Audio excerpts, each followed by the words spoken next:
Kursors tev neraksta. Regulārs tehnoloģiju podkāsts kopā ar Kursors LV. Esiet sveicināti, ka Kursors tev neraksta regulārā tehnoloģiju podkāsta 108. epizodē, kas tiek ierakstīta mazliet netipiskā laikā, svētdienā, 27. oktobrī, pašā rītā. Sarunā piedalās Kristaps un Henrijs. Čau, Henrij! Nu, čau, būs mums svaigais laidiens. Svaigais laidiens, jā.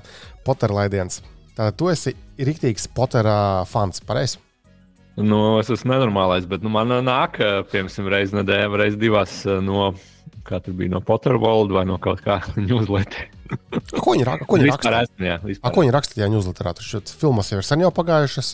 Kas ir developmenti jaunie? Viņi būvē to pasauli, lai nopelnītu naudu, ja tev vajag ievilkt cilvēks iekšā, ja, un tad viņi, piemēram, tu vari izveidot savu profilu, tu tur vari savu zīzli uztaisīt, savu šito te, kā viņš saucās latviski, es nezinu, to dzīvnieciņu, kas tev aizstāv, tie, kas Potteru zina. Tad viņi sūta visādas jaunumus, piemēram, tagad uz skolas laiku bija, attiecīgi viņam tur skola sākās, tad tu tur sagatavojies, tad tev tur vēstuli atsūta, ka tev var, tev vienkārši iesaist iekšā. Bet es tā baigi nečakoju.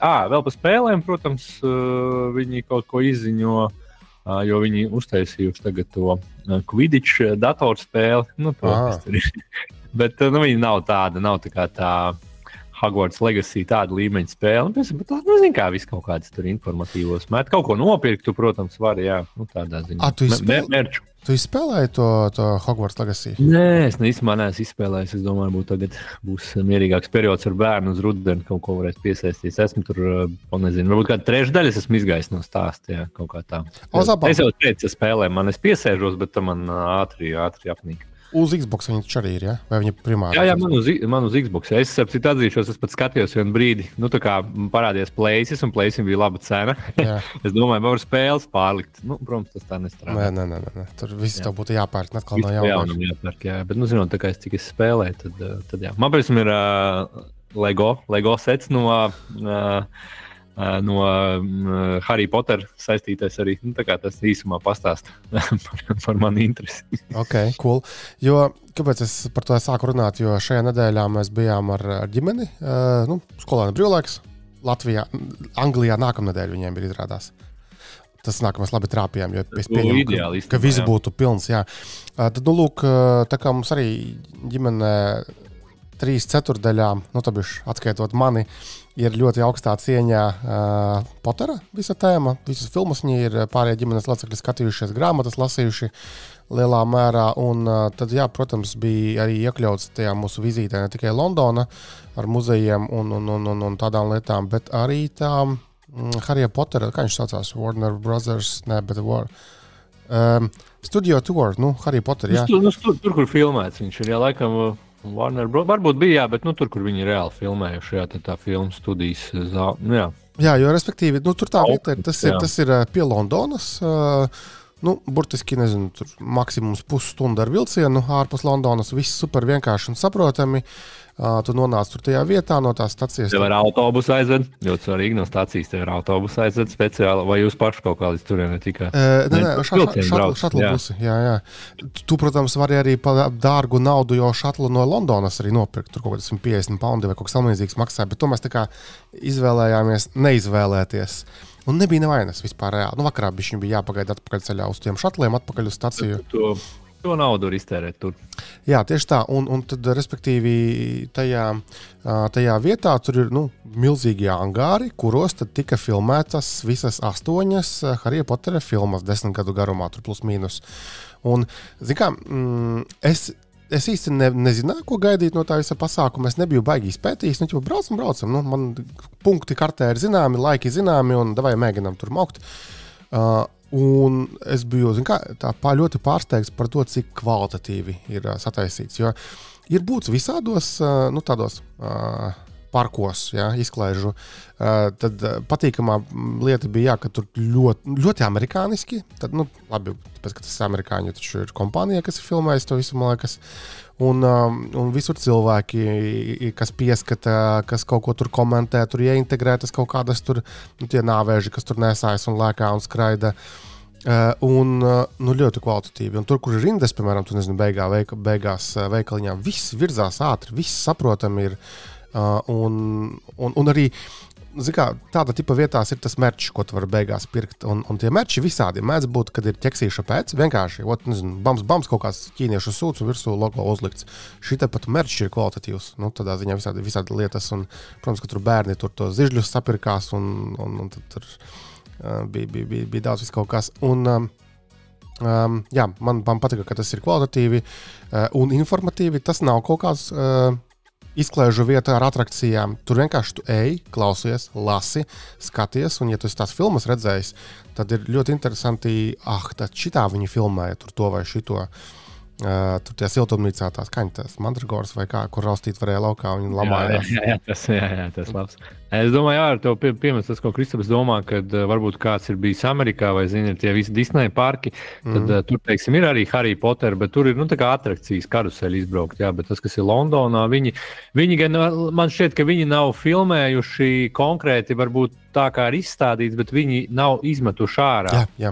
Visas tās kā jau saucās latviski, rekvizīts nav izmetuši ārā, un viņi ir saglabājuši un izveidojuši to pasauli. Jā, katrā ziņā ir iespaidīgi, un viņiem mainās arī pa laikam kaut kādas tās tematiskās, un jā, kā Kristaps teica, tur vesela zāle ir kā viņi tos goblins taisījuši filmiņas, jā, ir ierunājuši īstie tur kaut kādi tur tie darbinieki, kas ir grimējuši, piemēram, un pa visu kaut ko, un tur, piemēram, kā Hagrids ir attēlots, ka tur ir patiesībā 2 aktieri bijuši, tur kaut kāda piebūvēta galva, un visādi tur robotizētie risinājumi. Kādā ziņā iespaidīgi, tur, es nezinu, tur 2 stundas, man liekas, 4 stundas ir minimums. Es biju pēcpusdienā, un tad jau bija patiesībā pa maz, jābrauc no rīta, ja kādam interesē.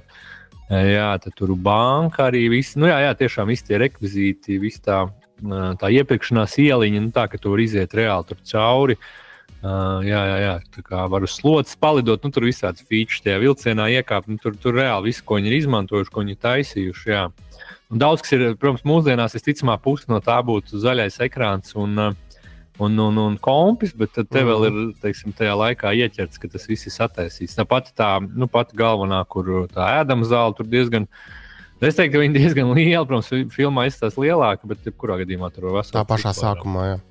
Jā, kur tev ieved tā kā cauri. Tad, kad pašā sākumā tajā 0. rindā stāvi, man bija tāds, mēs tagad tiešām tādā zosu gājienā mīcīsimies cauri milzīgā sastrēgumā, bet arī tad viņiem ir tur tik gudri sataisīts, ka tur to kameru, to mazo filmiņu vienu un otru noskaties, tad tu esi porcijās jau sadalīts, un tad tālāk nav tur sastrēgumu. Jā, uz teiksim, tam vilcienam tur iziet cauri, ir jāpagaida mazliet vēl tur kaut kādā vietiņā, bet principā tu lēnītēm čāpot cauri, skaties, lasi, un tad, tas ir par to, ko es sākumā teicu, ka ir viss padomāts un tiešām gudri tas atsaisīts. Un jā, un tas, ko arī tu saki, Henrij, kad tajos laikos, lai nofilmētu šādas filmas, tur bija daudz, kas ar rociņām jāsataisa. Tur nebija datorgrafika tik daudz pielietota un vienkārši iespaidīgs tas darba apjoms, kas tur ieguldīts. Un tā kā nenormāli vaiprātīgi iespaidīgs. Mēs pēdējā naktī pirms lidošanas prom, vienkārši uz vietējā kaut kādā telekanālā, tieši viena no pirmajām filmām arī rādīja, un tur bērni skatījās. Un tagad tādu skatu punktu raugoties, tik naiva tā filma izskatījās. Tā bija, man liekas, viena no pirmajām kaut kurām tur. Un tad tu redzi, šitā viņi tā filmē, viņi tur tajā setā filmē. Tur bija ļoti interesanti štāti trāpīt. Lūk, tā kā, jā, noteikti brauciet. Tagad ziema sākas, tur būs tas winter kaut kāds tur tas šovs. Biļetītes laicīgi ir jāpērk. Mēs augustā bukojām, lai tagad uz oktobra beigām paspētu. Bet Londona ir tāda vieta, kur tev ir laicīgi arī naktsmājas jāmeklē. Un, ja tu brauc ģimene, tas ir, tu nos, cik Londona ir dārga. Un tur viss ir dārgs, un pusi varbūt sūds neatkarīgi no cenas līmeņa. Jā, ir tieši tā, ir jāsaprot, ka naktsmājas laikam vissarežģītākā pozīcija. Ja tu gribi kaut cik saprātīgā pilsētā būt, lai tu esi izsteigājams līdz metro stacijām vēl kaut ko, to maksās, nezinu, cik mēs bijām, 3 naktis kaut kādas, €100. Tāpēc, ka ģimene. Jā. Ja tu vienīgi un tu vēl nezini, bet arī tu nezini, kā tā kvalitāte būs tajā Londonā. Tur ir pofiks pilnīgi, tur ir dārgi un varbūt netīrs tāpat. Un netīrs ir viens un mazs vietas. Es atceros, ka kaut kad agrāk es biju arī palicis kaut kādā viesnīcā, es nezinu, kādā braucienā, bet tur bija tas joks tāds, ka, lai tu varētu tikt toaletē, tev principā bija atpakaļgaitā jāieiet. Tad, kad tu esi atvēris toaletes durvis, tā istaba vairs nav lietojama, kas paliek tā dzīvojama. Tā kā tik briesmīgi nenormāli maz vietas bija. Šeit bija daudz maz ok. Poļu apkalpojošais personāls, protams, žanra klasika. Bet tur tas viss bija izstaigājums kājām. Tad mēs bijām arī uz muzejiem, The British Museum. Liels, interesants, bet visi ākstās, ka no sērijas, ko tie briti ir saspērušies. Pareizi, tur mūmijas savilkuši, tur šo rozetas akmeni savilkuši, no savām kolonijām bijušajām vēl uz kaut ko. Bet interesanti, noteikti ikvienam kaut cik izglītotam cilvēkam būtu vērts būt tādā vietā, palasīt, papētīt, redzēt to tās akmeņus un mūmijas. Tad mēs bijām arī šajā dabas muzejā. Tas man mazāk iecepīja. Arī ēka nenormāli stilīga, veca tāda. Jā, viņš ir liels, man liekas. Tur daudz izbāziņu visādi. Tur viena telpa, kurā ir vienkārši tūkstošiem akmens kaut kādu paraudziņu. Ja tā tēma interesē, protams. Tur, man liekas, bija zemestrīces arī telpa. Tā bija interesanti, ja tas ir tas muzejs vai pa vulkāniem kaut kas tur bija. Viņiem bija tāda, kā imitē zemestrīce. Tik daudz mēs vairāk tur nebijām. Bet cik es sapratu, ka turpat blakus ir arī zinātnes muzejs. To es nākamreiz kādreiz gribēšu paņemt līdzi, jo šoreiz mēs viņu izlaidām. Un jāņem vērā, ka muzeja kā tāda ir bez maksas. Tikai, protams, ka laicīgi jāpiebukojas. Rindas nebija tik traki. Es ticu, ka nākamnedēļ, kad ir skolēniem ielaiks. Tur laikam pareizi, tev taisnība. Tur bija vai tu stāv dzīvē rindā, vai tu paņem kaut kādu bezmaksas biļeti, uz laiku kaut kādu. Un vēl mēs bijām tādā vietā, kas saucās Frameless Immersive Art Experience. Respektīvi, tāda telpa, kurā ir iekārti projektori, un tā telpa izskatās, ka tev viss caur riņķi ir attēlojies tur kaut kāds video un tā. No tehnoloģiskās puses, bet toties tur bija gleznas kaut kādas slavenas, tur Van Gogha vēl kaut kādas, un viņas, Tas ir tas, kas Latvijā, tas Digital Art House, kur vienkārši tie telpā pa lielam tev rāda visur apkārt. Viss riņķī kaut kas ir, jā? Ķiptavo, jā. Tad, man liekas, tas ir līdzīgs, jā. Ļoti iespējams, jā, bet šajā gadījumā tehnoloģiskā puse man jau sākumā likās, ka tur būs tāds, ko mēs neesam redzējuši šos lielus projektorus, bet tā mākslas daļa bija interesanta. Tur ir tādiem aprakstiem, un kas un kā, un ko, un kā viņus tur pārplūst savā starpā. Tas bija forši. Jā, tā kā, jā, un tad mēs bijām vēl arī Tower Bridge. Pāri Tower Bridge'am staigājuši, maksas visiem mēs esam, bet tagad arī to muzeja daļu izgājām. Tur pa augšu var iziet, tur ar stikla grīdu paskatīties uz leju, un tas bija diezgan interesanti, jo tur tu uzzini vairāk, kā būvē tur to tiltu, un kādu tur tie motori, kā viņš tur cilājas augšā. Tas bija diezgan interesanti. Jā, tāds. Tu vienkārši bērns izglīto. 4 dienas mēs tur sabijām, jā. Bet dārga ir Londona. Tā kā paēst. Dārga, tu nebija paēst uz to tornu spicovienu, kas saucās Le Shard, man liekas, bija. Tas var fancy. Tur jaunais, tur tāds spits torns. Jā, viņš tur pat pie... Tur augšā var tur visādi restorāni, barčiki. Jā, pie Tower Bridge. Tur arī mums bija, laikam. Jā, viņš jau jāsanāk netālu. Jā, bet man liekas, ka Tower Bridge mēs paņēmām, jo tur bija kaut kāds mākoņaina diena, visdrīzāk mēs neko tur no augšas nebūtu baigi redzējuši arī. Izskatās jau iespējīgi, protams. Bet es ticu, ka tas arī tur rindas un traki un tā. Bet atkal tā vairāk jau nav tāda īsta turistu sezona. Vasarā varētu būt viss slikti. Tādā ziņā. Kas man vēl patika, metro. Skaidrs, ka... Tikai karti, neko nevajag pirkt, tikai bankas karti. Jo man, teiksim, svešās vietās nepatīk iebraukt, kā vispār pārvietoties. Pavazājoties pa Londonu, uzreiz bija skaidrs, ka ar auto tur darīt nav ko. Pirmkārt, viņi brauc pa nepareizo pusi, tas ir viens. Noparkoties tur nav kur, satiksme tur ir lēna, sastrēgums, visādi congestion charge, vēl vis kaut kas tur ir. Tur nav draudzīgi pilsētu gājējiem. Gājējiem. Labi, tur sanāks, tur tik lēna tā pilsēta ir, ka tur gājējiem var staigāt daudz. Un mēs arī gājām no Big Bena līdz tam Tower Bridge'am tur stundu normāli. Un tā kā, var izstaigāt. Pārējiem nepatika, man tīri labi patika. Jā, bet ar to metro, pirmkārt, tas ir super saprotams. Ja vēl Google Maps rādītu, kur ir southbound un northbound, nevis kāds ir gala mērķis, tad vispār tu tikai skaties telefonā un dur, kur tev jāiet. Un tas, ko tu minēji, kad arī visparastāko tur kontaktless pumps samaksā, iegāja iekšā un, laikam, izčakojas arī laukā un tur brauciens maksā kaut kāds €1,5. Kaut kas tāds.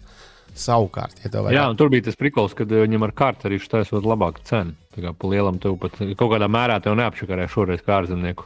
Un tur bija neatkarīgi, nevajag kaut kādu Londonas, tur banku obligāti, Jā, un nevajag nekādus oyster kārdus, kā tur, tas nav obligāti. Jā, es arī biju paņēmis, bet mēs izlasījām un beigās. Pat ar varēju uz to Harry Potter muzeju, jo tur kas nav bijuši izbraukt ārā, bet arī tur varēja to karti izmantot vispār bez problēmu. Nu, bankas karti, jā.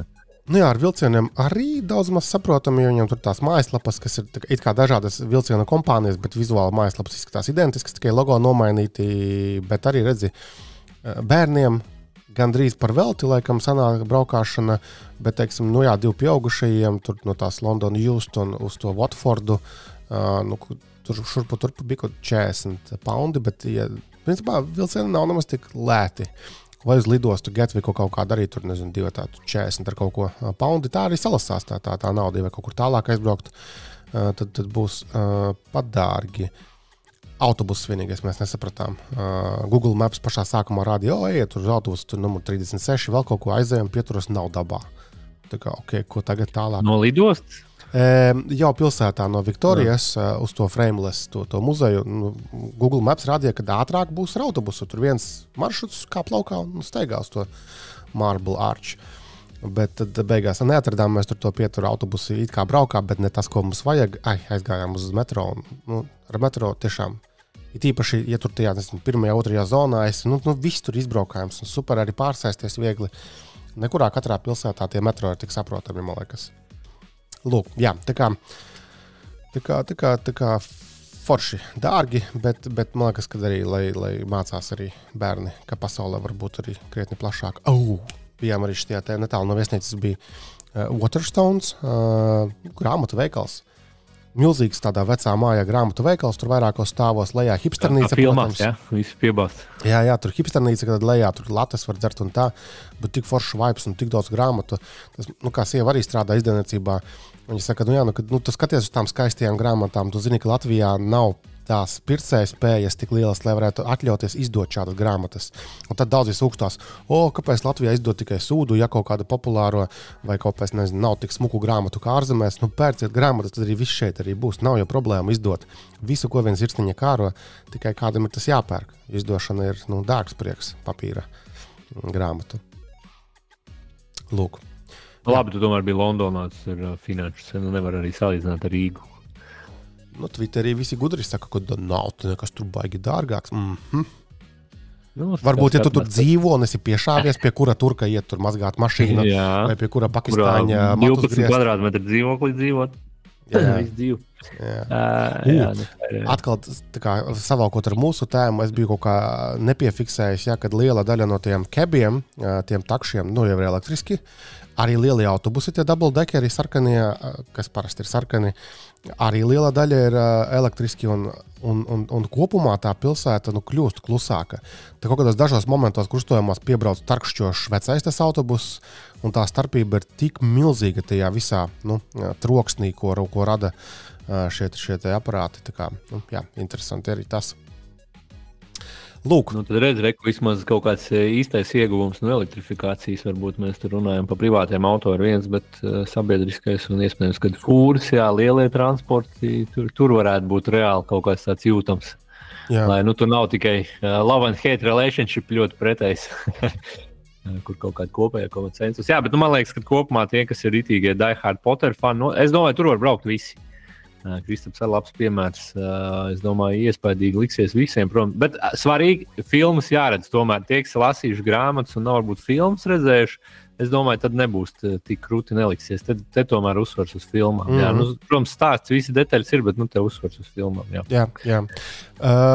Vēl un tad svarīgāko var iedzert šito te, kā viņš tur sauc, latviski aizmirst, bet to dzērienu, ko viņi dzerstot. Salds, super salds. Viņš tāds salds kvass, es nezinu, kā lai salīdzinu. Vai tas ir ginger ale var salīdzināt? Jā. Bet to var nopirkt ar citu tur pudelēs pēc tam.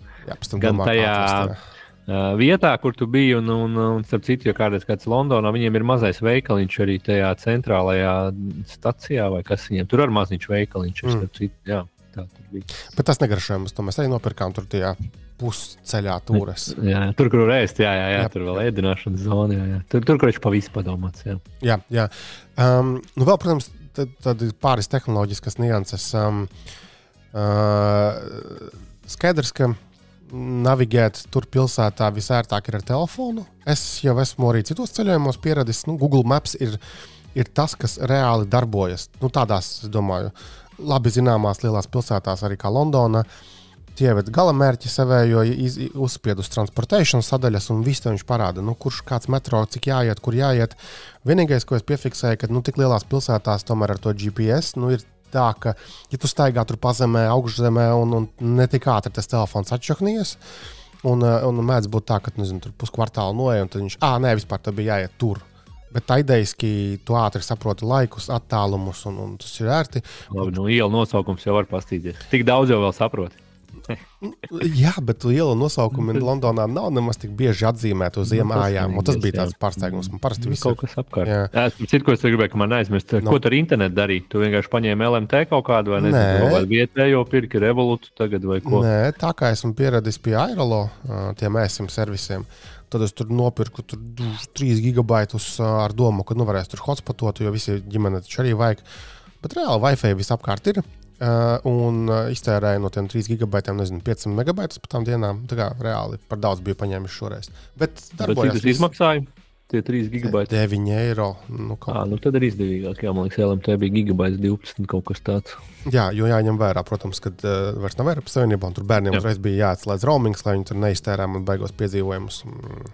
Tā kā tas. Maksāt visur kontaktless, pat bija kaut kādā tunelī vienā šitais ielu dziesminieks, viņam jau stāvēja terminālis, ja 3 paundi bija ielikti jau tā kā notapo, nosvaipo, un lai viņš tur dzied tālāk. Tā kā, tas viņam bija jāstrādāts arī. Un vēl par navigāciju es pamēģināju, ar telefonu rokā vazāties tādā lielā pilsētā stulbi, jo tomēr ir izplatīts, ka rauj no rokām laukām tos telefonus, un man taču ir tas Pixel Watch joprojām, un es pamēģināju, kā ir navigēt ar to. Un patiesībā nav nemaz tik slikti. Tu esi kādreiz ar Apple Watchiem saviem mēģinājis navigēt? Es esmu, baigi. Zini, kā vajadzētu bišķi nopietnāk, bet man kā pirmā reize pamēģina, viņš kaut ko tur vibrē, tu vispār nesaproti, ko viņš grib. Zini, kas varbūt Apple Watcham problēma, varbūt Google Pixel labāk. Viņš rāda directions. Man vajag vizuāli redzēt, 2 ielas tālāk. Tu nevari kārti ieslēgt? Es pašu godīgi, es neesmu tā piesēdies, jo Apple Watch ir Apple Watch, viņš tur kaut ko pa savam, protams, visu dara. Tad jau žēl ir. Viņš vairāk rāda directions, viņš tur vibrē uz rokas. Tu zini, brauc tur riteni, pēc 10 metriem turn left. Es neesmu tāds kāns skraida pa Rīgas centru un zinu, kur jāorientējās. Jā. Varbūt jāiedod iespēju, varbūt jāuzliek karti, kā tu saki, bet viņš kaut kā spiež uz tām tikai uz norādēm. Man tā topogrāfija nav tik laba. Jo es arī pamēģināšu, davai sarunāju. Jo man tās norādes arī nepatīk, bet kartes skatā vienkārši tad tā nav rokā tas telefons jātur. Tāpat tas pulkstenis izmanto telefonu informāciju. Vienkārši pacēla roku, paskatījies, kur laikam to ieliņu jāiet, un vienkārši ej taisni līdz nākamajam punktam, kur to kaut kā jāpagriežas. Atkal pacēla roku, paskatījies, un es teiktu, ka pulkstenī pat bija vieglāk nekā ar to telefonu tur krāmēties. Un nevelti bija arī. Es šodien redzēju kaut kāds iPhone vāciņš izdomāts tāds ar baigajiem dzelkšņiem, tāds stilizēts tieši Londonas turistiem iedzīvotājiem paredzēts, jo viņiem rauj no rokām laukā tos to. Es gan nesaprotu, kāda jēga ir. Tu izrāvi to telefonu, visdrīzāk viņš aizbloķēsies kaut kad visai ātri. Ko iesākt ar to telefonu? Detaļām kaut kādām tiešām? Banknotē vietējā. Bet viņš aizbloķēts. Ko iesākt ar viņu? Droši vien, ka detaļai kaut ko jau nopārdot tāpat, tad iesmērēt kādam beidz. Domā, kāds pārbauda, iesmērē un pēc tam raksta Redditā, kāpēc es nevaru piekļūt telefonu. Tā ir realitāte, droši vien arī beigās. Par dažiem simtiem poundu jau viņi ir pārdevis kaut kur, jā. Lūk, tā kā ar to navigāciju bija viss normāli. Un tad bija vēl tāds interesanta ziņa. Skaidrs, ka turisti daudz vietējās ēstuvēs aizņem, un vietējiem tas nepatīk, ja tu, piemēram, tur kaut kādai sandviču vietai rinda ar turistiem, un tie stulbie turisti tikai ienāk, sataisa selfiju, izmet to sandviču, un visi aiziet prom, dabūjuši Instagram savu bildīti, un tad Redditā tajā diskusijā /r London viņi bija bombojuši, respektīvi, ka nevajag iet uz šito slikts, lai piečakarētu Google meklētāju, Google AI botu, lai viņš domātu, ka tā ir slikta vieta, ko nevajag ieteikt turistiem. Un tikmēr vietēji varētu tur staigāt un apmeklēt tās vietas. Protams, nav skaidrs, cik tas labi darbosies vai nedarbosies, bet mēģinājums tāds viņiem ir. Kas ir interesanti ar to ēdināšanu, jā, es arī teicu, ka dārgi, it īpaši to, nezinu, vajag 4 paēst, bet mēs neuzrāvāmies ne uz vienu negaršīgu vietu. Un tā kā tu kaut reiz skaties, vai ejam paēst tur kaut ko forša vieta. Forša vieta savukārt Vācijā, kur mēs bijām iepriekšējā braucienā, gandrīz visās vietās bija tā, ka, un it kā liekas Berlīna, taču tur jābūt foršām vietām, bet kaut kā mēs netrāpījāmies tā randomā. Kāda ir tava tehnika? Tu vienkārši garām skaties vai skaties Google mapos atsauksmes novērtējumu? Kad ja ir laiks un vēlme čakarēties, tad es paskatos Google mapos, tieši tos novērtējumus, un tas vispār parāda, kad vairāk vai mazāk, lai gan arī, tomēr mums ir subjektīvas tās vēlmes uz to, ko mēs gribam un kā mēs gribam, bet dažkārt, vizuāli, ja tur nav vispār neviena cilvēka, tad visdrīzāk es iešu garām. Ja ir kaut kāda pietiekami daudz cilvēku, tad gan jau, kad nav slikta pavisam vieta. Bet tā baigas zinātniski nepieejušam jautājumam. Kā tu pats? Jā, es te paralēli liku to Google Maps, diemžēl viņš Apple Watchā rāda, vienalga norādes, bet labi, varbūt būtu jāpastaigā. Es vairāk, no sievas paņēmis viņai laba tā tehnika, viņa skatās pēc novērtējumu, tomēr, tad mēs parasti papētam.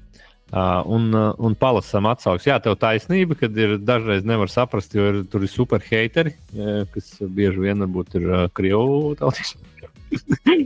Tā varētu piefiksēt, vismaz krievu valodā raksta. Bet labi, tas tā vairs jau nav tāda laika. Bet jā, palasot, un es parasti bišķi vēl palasu. Protams, ja lielākoties visas ir ok un vienu tur ir izlekusi, tad skaidrs, ka tur ir būt prasības kaut kādas, tādā veidā kaut kā. Varbūt rādītājs arī vienkārši, kad ir daudz novērtējumu un plus mīnus, teiksim, ir 4, tur 4,5. Tas jau arī kopumā ir labs rādītājs. Tādā veidā kaut kā. Kādreiz jau paprast, tas varbūt, ir Londonā varbūt grūtāk, bet, tur aizbrauc uz kaut kādām salām, tur Kanārijām, tur jau tev iesaka, tie hosti, kas tev sagaida, tur var jau viņiem paprasīt tās vietiņas. Tur jau vairāk tāds, mutē, protams, Londonā jau tas kaut tur liela pilsēta, bišķiņ citādā. Man radās sajūta arī, tā kā Londona ir tik milzīga pilsēta, ka tur ir tik ļoti liela tā, cilvēku masa, kas varētu apmeklēt to tavu iestādījumu. Tas, man liekas, arī ļauj, tomēr tiem biznesiem vairāk vai mazāk arī noturēties, ja tu pavisam nelažo.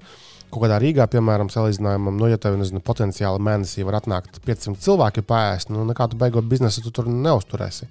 Es domāju, ka tā masa ir. Bet, Rīgā arī tuvojās restorāna nedēļa, un īstenībā jau mums cits saka, ka ārprāts viss slikti, tur ilgie restorāni taisās ciet, bet jaunie taisās vaļā, viņiem Michelin zvaigznes, mēs arī uz vienu gribējām aiziet. Tagad viņam gan ir tikai 10 vietas. Bet viss pilns, bet mēs sapratām, ka mazo tomēr baigi nečakarēsimies, neiesim vēl, bet tā kā vērās tie jaunie, un viņi ir līmenī, un iet turisti, iet tāpat tiem, kam nauda ir iet, viņi iet, tā kā laikam jāatzīst, ka vienkārši ir kaut kāds laika periods pāriet, kur tie vecie vairs, netiek līdz varbūt tam tendencēm, jaunie nāk, tā kā nekas Latvijā viss klusajā centrā, viss notiek. Jā, ok. Un nobeidzot taču to varbūt Londonas braucienu, tad es vēl pamanīju arī, ka tā kā savu gulbiedz iesmu būs nodziedājusi tāda savulaik noteiktās aprindās populāra lietotne kā Foursquare. Tātad 15. decembrī slēgs ciet šo konkrēto lietotni. Jo tur bija tas, atceries, senos laikos mēs maucām Foursquare. Čekojāmies iekšā, bijām mēri. Es mazas lietos, bet tas zinu. Jā, un tas bija arī kontekstā, teiksim, ar ceļojumiem un kaut kādiem Foursquare bija diezgan forša vieta, kur ātri saprast, vai šeit var ēst, vai šeit ko vēl darīties, un kur tur cilvēki ir atzīmējušies, kādi komentāri. Tas bija tāds, noderīga lieta. Ja tu negribi meklēt, TripAdvisorā kaut kādas ieteikumus, Google Maps, man liekas, nebija tik spēcīga tā komentāru sadaļa vēl pa objektiem šiem ēdināšanas. Un tad vienā momentā izdomāju viņu nodalīt. Šīs divas daļas, viena bija čekošanās daļa, Swarm, un tad bija Foursquare daļa, kas bija laikam tas kaņš vai City Guide saucās tā sadaļa. Tad, tagad taisīsies ciet, bet, pēdējos, 5 gados mēs, man liekas, neko nebijām dzirdējuši par to lietotni, un man vispār likās, ka viņi jau ir beigti un pagalām. Bet, nebija vēl izrādās. Lūk. Tā kā jā. Bet tik viss ir Bet daudz. Tagad viņi taisīsies ciet, vai viņi vienkārši integrēti jau kaut kur citur? Tajā Swarm, ko tu teici. Vērts ciet viss tur. Viņi nepiedara kaut kādai Google atkal jau? Nē, man liekas. Vai kaut kādam Apple? Microsoft? Šitiem, nē. Lūk, jā. Jā, man liekas, kaut kā ātri uzziedēt tev taisnību. Tā doma bija baigi labā, bet nezinu, kas tur bija, kad neaizgāja. Ej, sazini. Jo tagad viss ir Google Mapos palielam. Jā. Es ticu, ka arī varbūt noteiktās reģionos arī Apple Mapos ir daudz kas sakarīgs. Navigācija jau visur ir līmenī, es domāju, tās lielajos platformās. Latvijas karte ir iziet cauri, tikai jautājums, kā var zināt, vai viņi atjauno kurā brīdī. Tā kā visu vasaru braukājuši šeit Apple Maps. Nē, bet jautājums, vai viņi jau ir, piemēram, kā to var zināt? Droši vien, ko tāda newsletterība paskatītos kaut kādu jau kaut kur atrast. Uzrakstīt Timam pajautā, hei. Nē, zinu, kur īstenībā varētu būt Apple supportā. Es domāju, kaut kur viņi raksta, teiksim, mēs tur 24. gadā septembrī atjaunojām Maps lietotni, tagad mums ir detalizētāk. Droši vien, ka tā arī ir. Visdrīzāk, jā. Lūk, jā, un vēl noslēdzot, mēs te visi Twitterī diršamies par Air Baltica kaut kādu, bet ja tev trāpās tomēr tas Airbus, ir laba līmeņa kompānija mums. Ko tur cilvēki ņemās? Nē, esat lidojuši ar šratiem kaut kādiem. Labi, ar Karpatēru mēs esam lidojuši ar šratiem, bet viss tur ir līmenī. Kā atstrādāts, kā darbojas tā kompānija. Es domāju, ka tur arī... Un atkal par tiem tādiem biznesa... Tu pabiezojies, pabiezo? Biznesa... arī tās biļetes bija pirktas bez maz vai gadu atpakaļ. Nē, ja salīdzinām pret Raineru, teiksim, kā saka, dzīves līmenis auga, es pat varu salīdzināt, ka tu brauc ar Raineru vai ar Air Baltica. Kaut vai bišķi vairāk gājām vietas, tā lidmašīna ir normāli tīra, ja normālā strāpa mūsu. Zini, kāda problēma ir, man liekas, ar to Raineru? Ne jau tas, ka tā lidmašīna, piecietē tu tās dažas stundas saspiestas, bet tas, ka tevi aizvadīs uz kaut kādu tur laukiem, un tad tev vēl jātērē kaudze laika un naudas, ir īpaši kaut kādu dārgo galamērķi. Londonā tev tāpat aizdīs laukiem, jo lidos no tūmā vienkārši. Jā, lai tiktu, bet tādā ziņā, ka no tās Getvikas milzīgās, man liekas, ir saprotamāk tikt. Lai gan arī no Lutonas, tur tas autobus tur staigā, un viņš līdz Viktorijai ir aizvedīs tevi. Varbūt, ja nebūs streiki. Jā, bet tas skar visus arī vilcienus un visu pārējo. Lūk, ceļojam jaunieši, un tas, man liekas, ir svarīgi, dārgi, bet svarīgi. Tālāk, kas mums vēl tāds tehnoloģiju pasaulē, kas tev tāds patika šajā nedēļā? Varbūt iesāksim. Es biju pagājušajā ziemets, bet es skatos, jūs nerunājāt kaut kas lokālāks. Es biju Āgenskalna tirgu, gāju pēc paciņas, ieraudzīju, ir tāds aparāts, Neibo. Neibo, un tas ir kaut kāds izrādās, es pareizi saprotu, pat Latvijas uzņēmums piesaistīs kaut kādu Eiropas naudu, atverot mājaslapu Neibo ar 2mo.com. Viņi tur angliski un latviski. Izrādās, tas ir domāts, ka var izīrēt viens otram tā kā mantas. Jo viņš tiešām stāv tā kā pakomāts, viņš tukšs ar atvērtiem lodziņiem, un tad viņam tāda laba reklāma, un tad es te apskatījos. Doma ir tāda, ka tu, piemēram, varētu, kaut zāles pļāvē iedot izīrēt, ka tu tādā veidā nopelni, un vienkārši tas apmaiņas punkts ir, tas pakomāts ir kā apmaiņas punkts, varbūt urbis, tev nevajag tur braukt uz Senukai, piemēram, īrēt, bet idejas, ka tu varētu. Tāpat tas nozīmē, ka kādam ir jāizbrauc, jānoliek tajā pakomā. Viņš arī tā kā skapis, tāds paku skapis. Un tad var paņemt. Vienkārši viņiem tas uzsvars mājaslapā ir tieši uz nomāšanu, kas ir tā kā pasīvos ienākums iegūt. Tad tāds viņš ir. Jāatzīst, ka, man liekas, kad neaizies. Apspers? Kas? Apspers. Nē, kad tur viss bija tukšs, un ja pat mums neviens neko nebija atsūtījis, es vispār tikai garām ejot ieraudzīju, ka viņš tāds ir. It kā pamanāms, viņš tādā ziņā vizuāli ejot, bet viņa ir lietot, nav ilgi, gan viņš ir pāris mēnešus, bet kopumā, nezinu, it kā doma laba ar tiem pasīviem ienākumiem, bet ko tu tur ieliksi, un āmuru tu tur liksi, un kā tu atbūt jautājums, par to pašu, es tev iedevu zāles pļāvai urbi, vai tu man viņu atdos, vai tur, nezinu, kaut kāda drošības nauda, tu tad jāreģistrējas, es nereģistrējos, bet lietotni ir gan iPhone'iem, gan Androidiem. Tā kā vismaz apskatījos. Es atceros, ka senos laikos, pirms daudziem gadiem, bija taču tas tāds internetā portāls, kurā varēja izīrēt tur televizorus, plēšus, dārgas mantas, ko tu negribi nopirkt vienā gabalā, un tu maksā kaut kādu tur mazu mēneša naudiņu, un tad tev ir tas televizors, piemēram. Bet tas pasākums viņiem beidzās, tāpēc, ka tas vienkārši finansiāli nebija pavalkams, jo cilvēki vai tur neatgrieza, vai čakarēja, pēc tam nebija, kur likt tās second-handā mantas. Bet par šito Neibo uzrakstīju, varbūt īstu rakstījums vēl nav bijis vienkārši, lai... Es domāju, varbūt tev atsūtīs viņu kaut ko tā, jo viņiem tas, vienkārši, diemžēl, nekas nav baigi daudz. Labi, kaut ko uzrakstīšu. Ideālā gadījumā būtu kaut ko, es nezinu, tā nav kaut kāds krāms, ko nolikt testa pēc, kā tas izskatās. Ja tev uztaisīt, varam jau pamēģināt, arī jau pieregistrēties. Jā, un arī būtu forši saprast, cik vienkārši viņiem tur to aparātu ir. Gan jau viens vienīgais kaut kur tavā pusē. Nē, es domāju, ka vairāk. Es saku, tad jānovelk tā lietotne. Es tikai iegāju mājaslapā, bet, diemžēl, jāsaka godīgi, mājaslapā ir vienkārši uzrakstīts, tu esi nomnieks nomātājs vai nomas uzņēmumiem, bet, teiksim, tur kaut kāda noteikuma vai kā tas strādā, tā. Bet pa lielām viņš ir tā kā pakomāts, vienkārši apmaiņas punkts ērtāks, jā, bet, kur tur bizīts, teiksim, tā doma. Jā, tā kaut kā. Bet, labi, vajag kaut ko uzmest aci, uzrakstīs, jā. Jā, vēl no tādām tad varbūt lietām, ka tā kā nomas un lietotu lietu kaut kāda darbināšana. Bija ziņa arī par lietuviešiem. Tātad lietuviešu humpala lietotne Vinted ir sasniegusi 5 miljardu eiro novērtējumu. Viņi tur piesaistījuši līdzekļus, atkal bija viņu pārdod. Kas ir secondary šitās akcijas? To es nezinu, bet kaut ko viņi tur pārdevuši, un tad attiecīgi tas novērtējums kompānija ir 5 miljardi. Vinted Latvijā, man liekas, īsti nav baigi populāra. Jā, tas interesanti, jo mūsu lietuvieši, jā, mums ir Andel. Salīdzināmi. Jā, salīdzināmi. Vienkārši viņiem ir Vinted, man liekas, uzsvars bija uz lietotni. Jā, es biju dzirdējis iepriekš, jā, Keitija tagad rakstīja, tas uzsvars uz to, ka viņam vērtība ir 5 miljardi. Pirms gada bija miljards, jā, pa tām otrreizējām, pa lielām viņi tad akcijas atkal laiduši.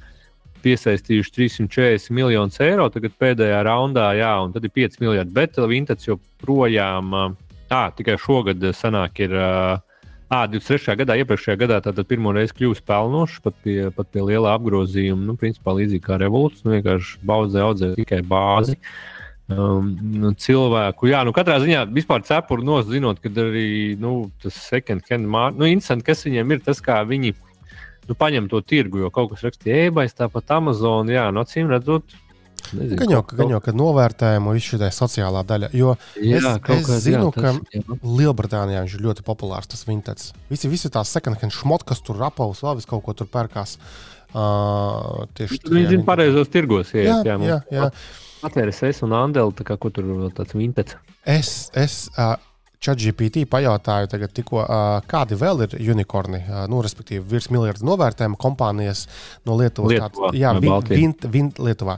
Lietuvā tātad ir Vinted, ir Nord Security, respektīvi tas viss ir NordVPN un šitais, tas ir lietuviešu kompānija, mēs esam runājuši. Un, kas ir interesanti, Baltic Classifieds Group. Pēc nosaukuma mēs redzam, ka tas ir sludinājumu portāli. Un es uzmetu acī, kas ir zem viņu brandiem. Tas ir tas, kam ir Auto Plus, Auto 24 pieder. No latviešiem viņiem City 24 LV pieder. Tad tur Geta Pro LV viņiem izrādās pieder. Tas Specialized Online Classifieds Portal for Services in Latvia. Un tad tur visādi Igauni un lietuvieši. Tā kā tāds Pan Baltica kompānijam, paskaties, unicorns. Tā kā ir tur, bet SS taču mums arī ir miljonāri. Tikai neviens tur par viņiem neko nezina. Lūk, SS ir ļoti efektīvs. SS ir ļoti efektīvs, jā. Cik viņu taši darbinieki un viņiem Maro ir vienkārši nereāls. Viņi varētu apskaust viņus, jā. Vēl starp citu, vecais stāsts ChatGPT versus Gemini vai visi pārējie. Arī gatavojamies mēs tam Londonas braucienam. Sieva aktīvāk izmantoja un nenormāli krūts ir tas ChatGPT līdz pat tam, kad, it kā vienkārši lieta jādod, ko ieteikt, ko apskatīties, nezinu, what we are family of for, tur tāds vecums, un ko mums apskatīties. Bams, iesaka diezgan sakarīgas lietas. Tas mani mazāk interesē, bet mani vairāk interesē, piemēram, es redzu, ka no tās Gatvikas līdz Londonai var aizbraukt ar, nezinu, 4 vai 3 vilcienu kompānijām. Kāda starpība? Kas ir tas Southern, jā, vai London Gatwick Express? Kāda starpība? Kas ir kas? Un tas arī pajautāja, kā man tikt no šejienes līdz šejienei, kas būs lētāk, atkal mēs tur 4 braucam. Superīgas, plašas atbildes, kas iedot arī kontekstu, kas ir lētāk, kas ir sakarīgāk, kad ar Southern biļetēm tu nevari tur Gatwick izmantot. Labi, tas ir biļetēs rakstīts arī, bet plašāk. Savukārt Gemini stulbais. Tu viņam pajautā to pašu jautājumu, testa pēc. Viņš saka, jā, var aizbraukt, vakur tev links uz Google Maps, rūtē tālāk meklē tur. ChatGPT uzreiz tev pēc būtības atbildēs. Tā kā liela starpība. Tur jau var redzēt visus tos atšķirības principus, ne? Jā. Varbūt negrib vairāk uzņemties atbildību viens otru, iedod tikai info. Jā, un ChatGPT vienkārši tad sanāk, ka vairāk analizē. Bet līdz ar to risks pastāv iedot informāciju. Bet tad tu novērtē, ka ChatGPT labāks, jā? ChatGPT spēja radīt atbildes tādas, kas tev liekas wow. Gemini, ko tu sagaidi aptuveni, tā viņš arī iedos tas atbildes.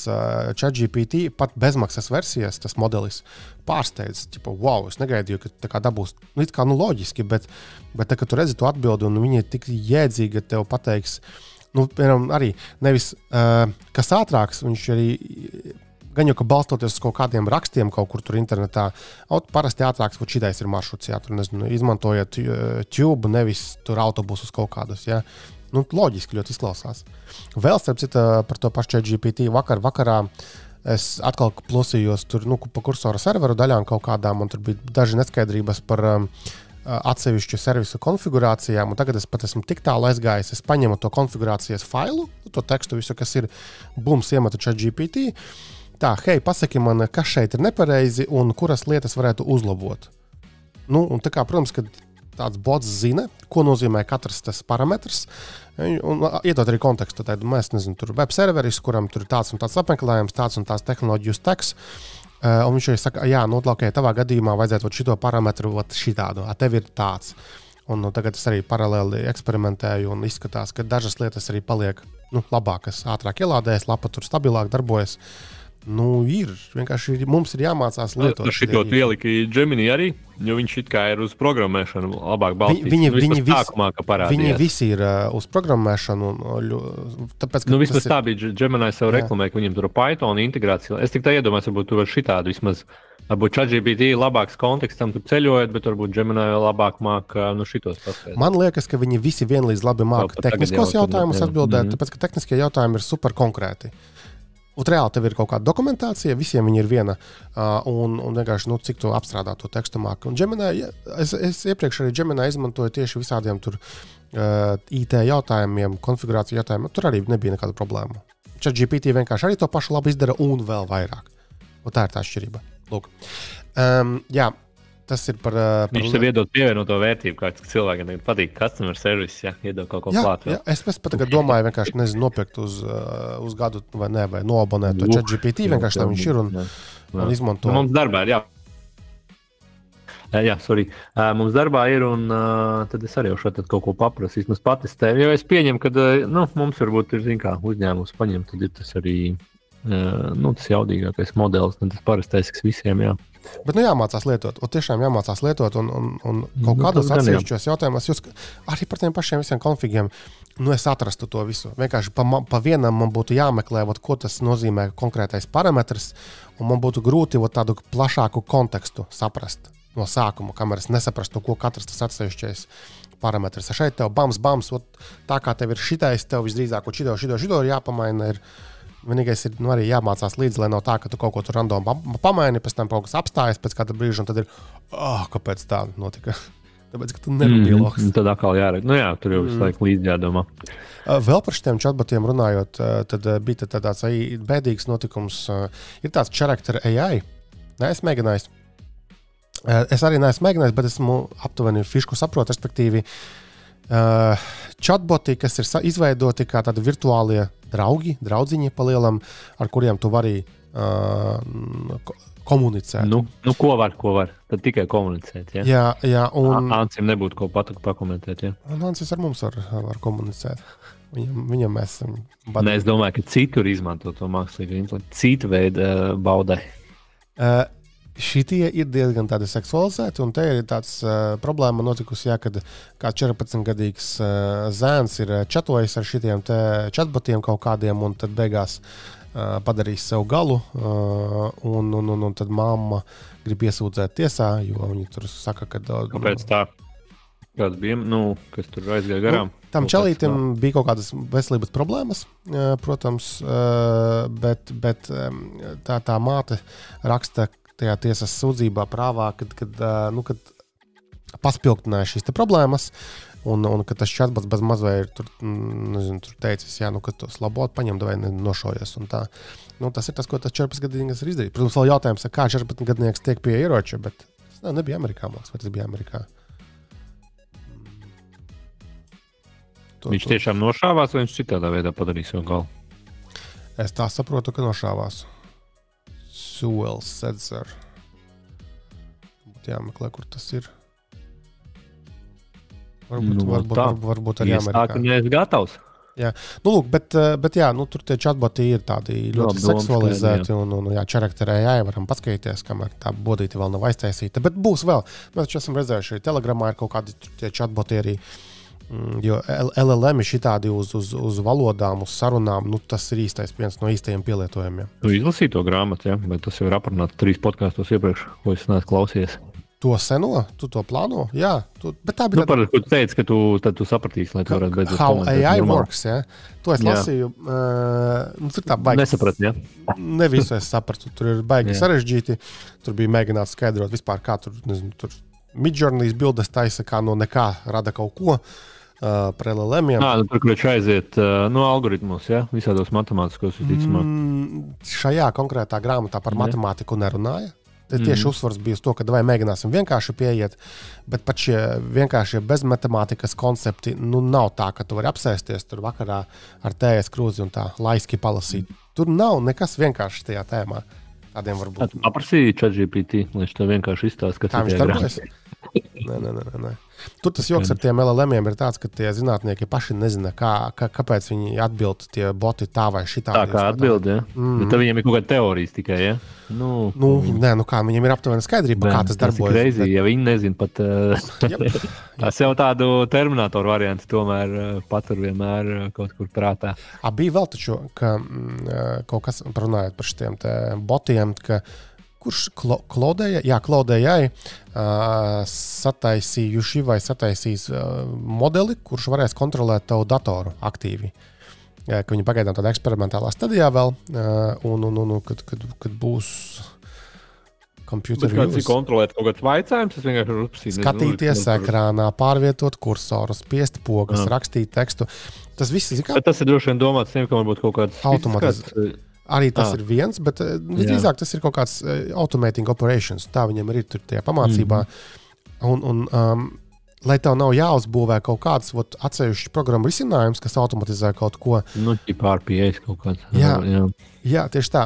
Bet realitātē, atkal no tāda vienkāršot runājot, tas principā ātrāk aizvietos cilvēkus. Ja tagad cilvēks sēž, kaut kāds, datu ievadas operators. Jā? Kaut kas paņem tekstiņu, pārkopē šur, pārkopē te, varbūt iebaksta te, nospiež podziņu tur augšā pa labi.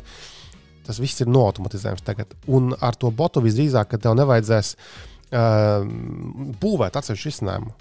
Vienkārši vienkārši vizuāli tā aizstāv. Tas ir stulbi. Ne stulbi, bet man liekas, ka ir automatizēt procesu backgroundā, tomēr ir tāds sustainable risinājums. Sazini. Mums lētāk ir tā, tur ir tā lieta. Es domāju, ka tas viss dienas beigās atdursies tiešām, kas ir ātrāk, kas ir lētāk, good enough. Jā, bet vienkārši man liekas, ja tu fundamentāli tomēr procesu automatizē, no procesa viedokļa, nevis, kur tu datus lietas, nevis vizuāli, bet, mums tas ir ātrāk, jā. Jo taču ir tik daudz profesiju, kur nav nekāda beiga advancētā darbības, vienkārši, kur cilvēkam vienkārši jādara manuāli kaut kas ir. Varētu, ja viņš būs pietiekami lēts un pietiekami good enough, tad gan jau ka varēs arī izmantot. Tā kā sekojam līdzi, Anthropic uzņēmums kaut ko šajā virzienā mēģina darīt. Un 100 punkti visi pārējie arī to pašu jau pēta un dara. Un kaut kādā brīdī gan jau ka arī šitie varēs piedāvāt līdzīgas lietas. Starp citu, kamēr mēs vēl bijām pie Vinted, pie investīcijām, es nezinu, vai tu seko, bet mūsu kalvi taisās Latvijas tur kafijas grauzēta var taisās iet IPO procesā, piedāvās akcijas. Saprotu, mums Baltijas tirgū, tā kā, nezinu, tu kā kafijas māns, tu seko līdzi, vai tu viņiem neseko? Es redzēju, ka tu mēģināji domu piedāvāt atrast Discord čanālā. Jo mums ir Discords, ir vienkārši tur savu funkciju, tur normāls jautājumi netiek apspriesti. Laicīgi jautājumi tur netiek. Normāli jautājumi tur vienkārši. Tur uzreiz tādi, kas ir tēmā, jo, tur tiek apspriesti, geek temati. Ļoti labi, jo tas ir protams, serveris geekiem. Es vienkārši nerubīju, man problēma. es neesmu pētījis, kāpēc Kalva grib tā darīt. Nu, gan jau vienkārši piesaistīt līdzekļus, lai augtu un attīstītos. Jā, nu tieši tā, es domāju, vai kāds tur kaut ko vairāk seko līdzi. Personīgi lai arī es zinu, ka kāda kompānija ir un man nav nekā slikta par viņiem, es neinvestēju lokālajās Baltijas kompānijās, jo, zin kā, arī nevienu šos, teiksim, Delfin grupā. Nē. Tāpēc, ka es nezinu, man liekas, tas ir pārāk mazs, attiecīgi lēns tirgus. Un tā kā tas ir mazs tirgus, tad manā ieskatā būtu jābūt inside zināšanām, lai varētu jēgpilni kaut kādu iegūmu no tā visa. Tāpēc es palieku pie US, jeb Amerikas lielajām un garlaicīgām kompānijām. 500, jā. Nē, inčī, ka viņi grib tā kā 1 miljonu piesaistīt, kas man liekas daudz. Kāpēc? Tas ir māt. Vispār. Cik tā būja Delfins? 4 tagad vai cik viņi tur piesaistīja? Es neskatījos. Labi, tas ir Delfin grupas tie kredīti. Jā. Tur es vēl saprotu, bet tāda kalva, kam apgrozījums ir 2,5 vai 3 miljoni. Tas ir, tā kā, man liekas, daudz. Bet viņi nesen arī kur ielika, ka tur brāļi Bertāni jau iegula. Es domāju, ka viņiem būs kaut kādi lielie, kaut kādi investori, un tad viņi tādiem parastiem, kas interesē. Mazu daļu viņi iedos, jā. Jā, tā kaut kā izskatās. Jā. Nē, tā ziņā cepur nost. Lai viņiem viss izdodas. Mēģina, jā. Redzēs, kādiem tā programma būs. Viņi jau šitie spiež uz tām programmām, tāpat kā viršiem. Tiem akcionāru programmām, jā, tāpat kā Indexo, man liekas, arī ir bankai, ka tu tur noteikti summu nodod, tad tev tā karte speciālā, blablabla, un tad redzēs, ko viņi piedāvās. Un vispār, cik tad būs, cik būs jāinvestējās, lai kaut ko dabūtu. Jā. Jo visa tā investīciju tēma ir, man liekas, ārkārtīgi interesanta un forša, un arī pēdējos, 4 gadi pats kaut ko tur praktizēju. Un man arī ir mainījušās pieejas, kad no sākuma kaut kādos tur vairāk kompānijās pa mazākam gabaliņam, un beigās, tā kā esmu vecs cilvēks, man ir šitie dividendžu investing. Attiecīgi ir kaut kādas garlaicīgās lielās kompānijas, varbūt mazāk ētiskās kompānijas, bet kas maksā labas dividendes. Tabaka. Tas ir nauda nesmird, jā. Nauda nesmird, bet jā. Un pagaidām, jā, man ir viss plusos, jo pēdējais gads ir, man liekas, visiem plusos, kas netaisa kaut kādas stulbas darbības, ir bijis. Tesla īstenībā nenormāli uzkāpus, nesaprotu, kāpēc. Tā man nav. Pēdējās 2-3 dienās bija pēc robotaksija paziņojuma bija nokritusi. Viņi, man liekas, bija kaut kāds izziņojuši tos kārtējos finanšu rezultātus, man liekas. Tad tas ir redzot labi rezultāti, jā. Jā. Lietuva, bet vakur vēl ir forša ziņa par to droniem tiem. Lasīju, ka tā tad senos laikos Latvijā bija džeki, kas taisīja AirDogu. Jā, tātad pasaulē pirmais sekotāji drons consumer tirgu, respektīvi masveida tirgu, bet vai viņš tiešām joprojām vēl ir? Nē, sen vairs nav. Bet doma bija, man liekas, riktīgi interesanta un forša, kad... Nē, viņi nopirka, varbūt jau viņš ir Amerikā kaut kur. Nav. Tur viss beidzās, tāpēc, ka DJI skrēja priekšā, un tāpēc, ka nebija vajadzības varbūt tirgu pēc tāda pasākuma, un tad atliekas nopirka Alarm.com amerikāņi kopā ar tiem 2 cilvēkiem. Tad, lūk, 2 no vairākiem dibinātājiem, šeit konkrēti tātad Agris Ķipurs Latvieši un Ilija Ņevdahs, tagad ir izveidojuši jaunu uzņēmumu, Origin saucās, un viņi būvē jau militāra pielietojuma dronus, tātad augstas precizitātes ieroču sistēmas, jau militāros bezpilota dronus tagad piesaistījuši ir 4 miljonus eiro, 2,4 miljonus no tiem investēja Change Ventures, kas ir mūsu reģionā zināma investīciju kompānija. Un tad vēl tur bija kaut kāds Silicon Roundabout Ventures, un 1,6 miljoni ir no Eiropas Savienības un Latvijas aizsardzības ministrijas. Attiecīgi arī tas sektors investē uzņēmumos, kas viņiem var noderēt. Jo mēs redzam arī pēc kara Ukrainā, ka dronu tēma ir ļoti aktuāla. Es nezināju, ka ir tādi droni, kas ir vadāmi, viņiem ir optiskās šķiedras kabeles līdzi valkās no spoles tādas, un tad viņi, tā doma ir tāda, ka tad viņus nevar džemot ar kaut kādiem šitiem radio lietām. Vienīgais, tu vari aizlidot tik, cik tu vari aizlidot, tās spoles māks dažu kilometru attālumā, un tu nevari tur iepīties kaut kādos elektrības vados, bet tehniski tādu lietu dara un lidina. Un arī šitie saka, ka Origin, kad viņiem ir pret džemingu kaut kādu, jeb traucēšanu, radio, redzēsim, kas sanāks. jāņem vērā, protams, ka Erdogā tur bija vairāk nekā 2 džeki. Tur vēl bija Edgars Rozentāls, ja nemaldos, kuram tagad ir savs bizness ar ūdeni. Viņš taisa ar aparātu, kas garšiņas liek un vitamīnus dzērieniem kaut kādiem. Tā kā arī tāds interesanta joma pasaulē. Plaša noteiktās aprindās, bet Latvijā varbūt tā baigi neizdomājas. Izklausot pēc Amerikas stuff. Jā. Ja vienreiz viņi man stāstīja, ka aizsardzības nozara rulē, jā, un mums tie ir iepšā, domāju, te uzsvers. Skaidrs, ka nauda tiek arī pumpēta šobrīd aizsardzības nozarē. Jā, man arī paņemt. Jā, un skaidrs, ka tad ir sava jēga šādiem droniem, jo klasiskās kaut kādas raķešu sistēmas tur maksā vaiprātā daudz, un tu izšāvi vienu, un tev, nezinu, tur x 100,000 vai miljoni ir pa gaisu. Tādus dronus tu vari par to naudu saštancēt daudz un dikti un veikt precīzākas kaut kādas darbības. Jau pataisīt, spridzināt viņas lejā. Jā, tā kā tas ir malači, lai viņam izdodas. Jā, tad tālāk man patika, tad respektīvi CNET mēdīju kompānija, kas arī bija ziņās par AI izmantošanu kaut kādu, bet viņi bija kaut kādu pētījumu sataisījuši, kurā gaitā noskaidros tas, ko mēs visi jau sen zinām. Respektīvi, tur bija tas jautājums tāds, kādām featurām cilvēki pievērš uzmanību izvēlotos jaunus telefonus, un lai arī kā lielās kompānijas stumtu tur AI šmējai, šos te pakalpojumus reāli nevienam nevajag. Ka 25% no šiem aptaujātajiem telefonu lietotājiem vispār neuzskata, ka tas ir noderīgi. 45%, ja gandrīz puse vispār negrib maksāt mēneša abonementu par kādām MI featurām. 3-4% vispār domā, ka tur privātuma problēmas kaut kādas, ja tu datus atdot kaut kādiem botiem. Un vairāk kā puse vispār negrib pirkt salokāmos arī telefonus, tā kā tie nevienu neinteresē. Un savukārt, kas viņus interesē, tad, respektīvi, viņiem interesē 60% gadījumu dodiet ilgāku baterijas darbības laiku. Klasika. iPhone ir rulē, pat nevajag Apple Intelligence izlaist, karoči, es to sadzirdu tavas starp rindā. Tālāk, more storage, 46%, tad puse grib vairāk vietas ierīcēs, labākas kameras, 38%. Jā, un tu AI kaut kādus jaunumus 18%. Tā kā man liekas, ka ļoti skaidri tiek parādīts. Diezgan loģiski. Ko cilvēki arī grib. Bet tāpat lielās kompānijas, kas tirgo šos telefonus, visi prasa jaudīgus maza izmēra flagmaņus, bet nepērk. Tad, kad mēģina kaut ko tur izlaist, un šeit arī tas pats būs uzspiedīsums tos MI, jo tas, man liekas, ir biznesa iegūms šīm kompānijām agrāk vai vēlāk. Jā. Kas tur bija? Discordā mums bija kaut kādas redzēju tā acu galam, ka cilvēki arī Eiropā tiek pie tiem Apple Intelligence. Kas tur bija par haku?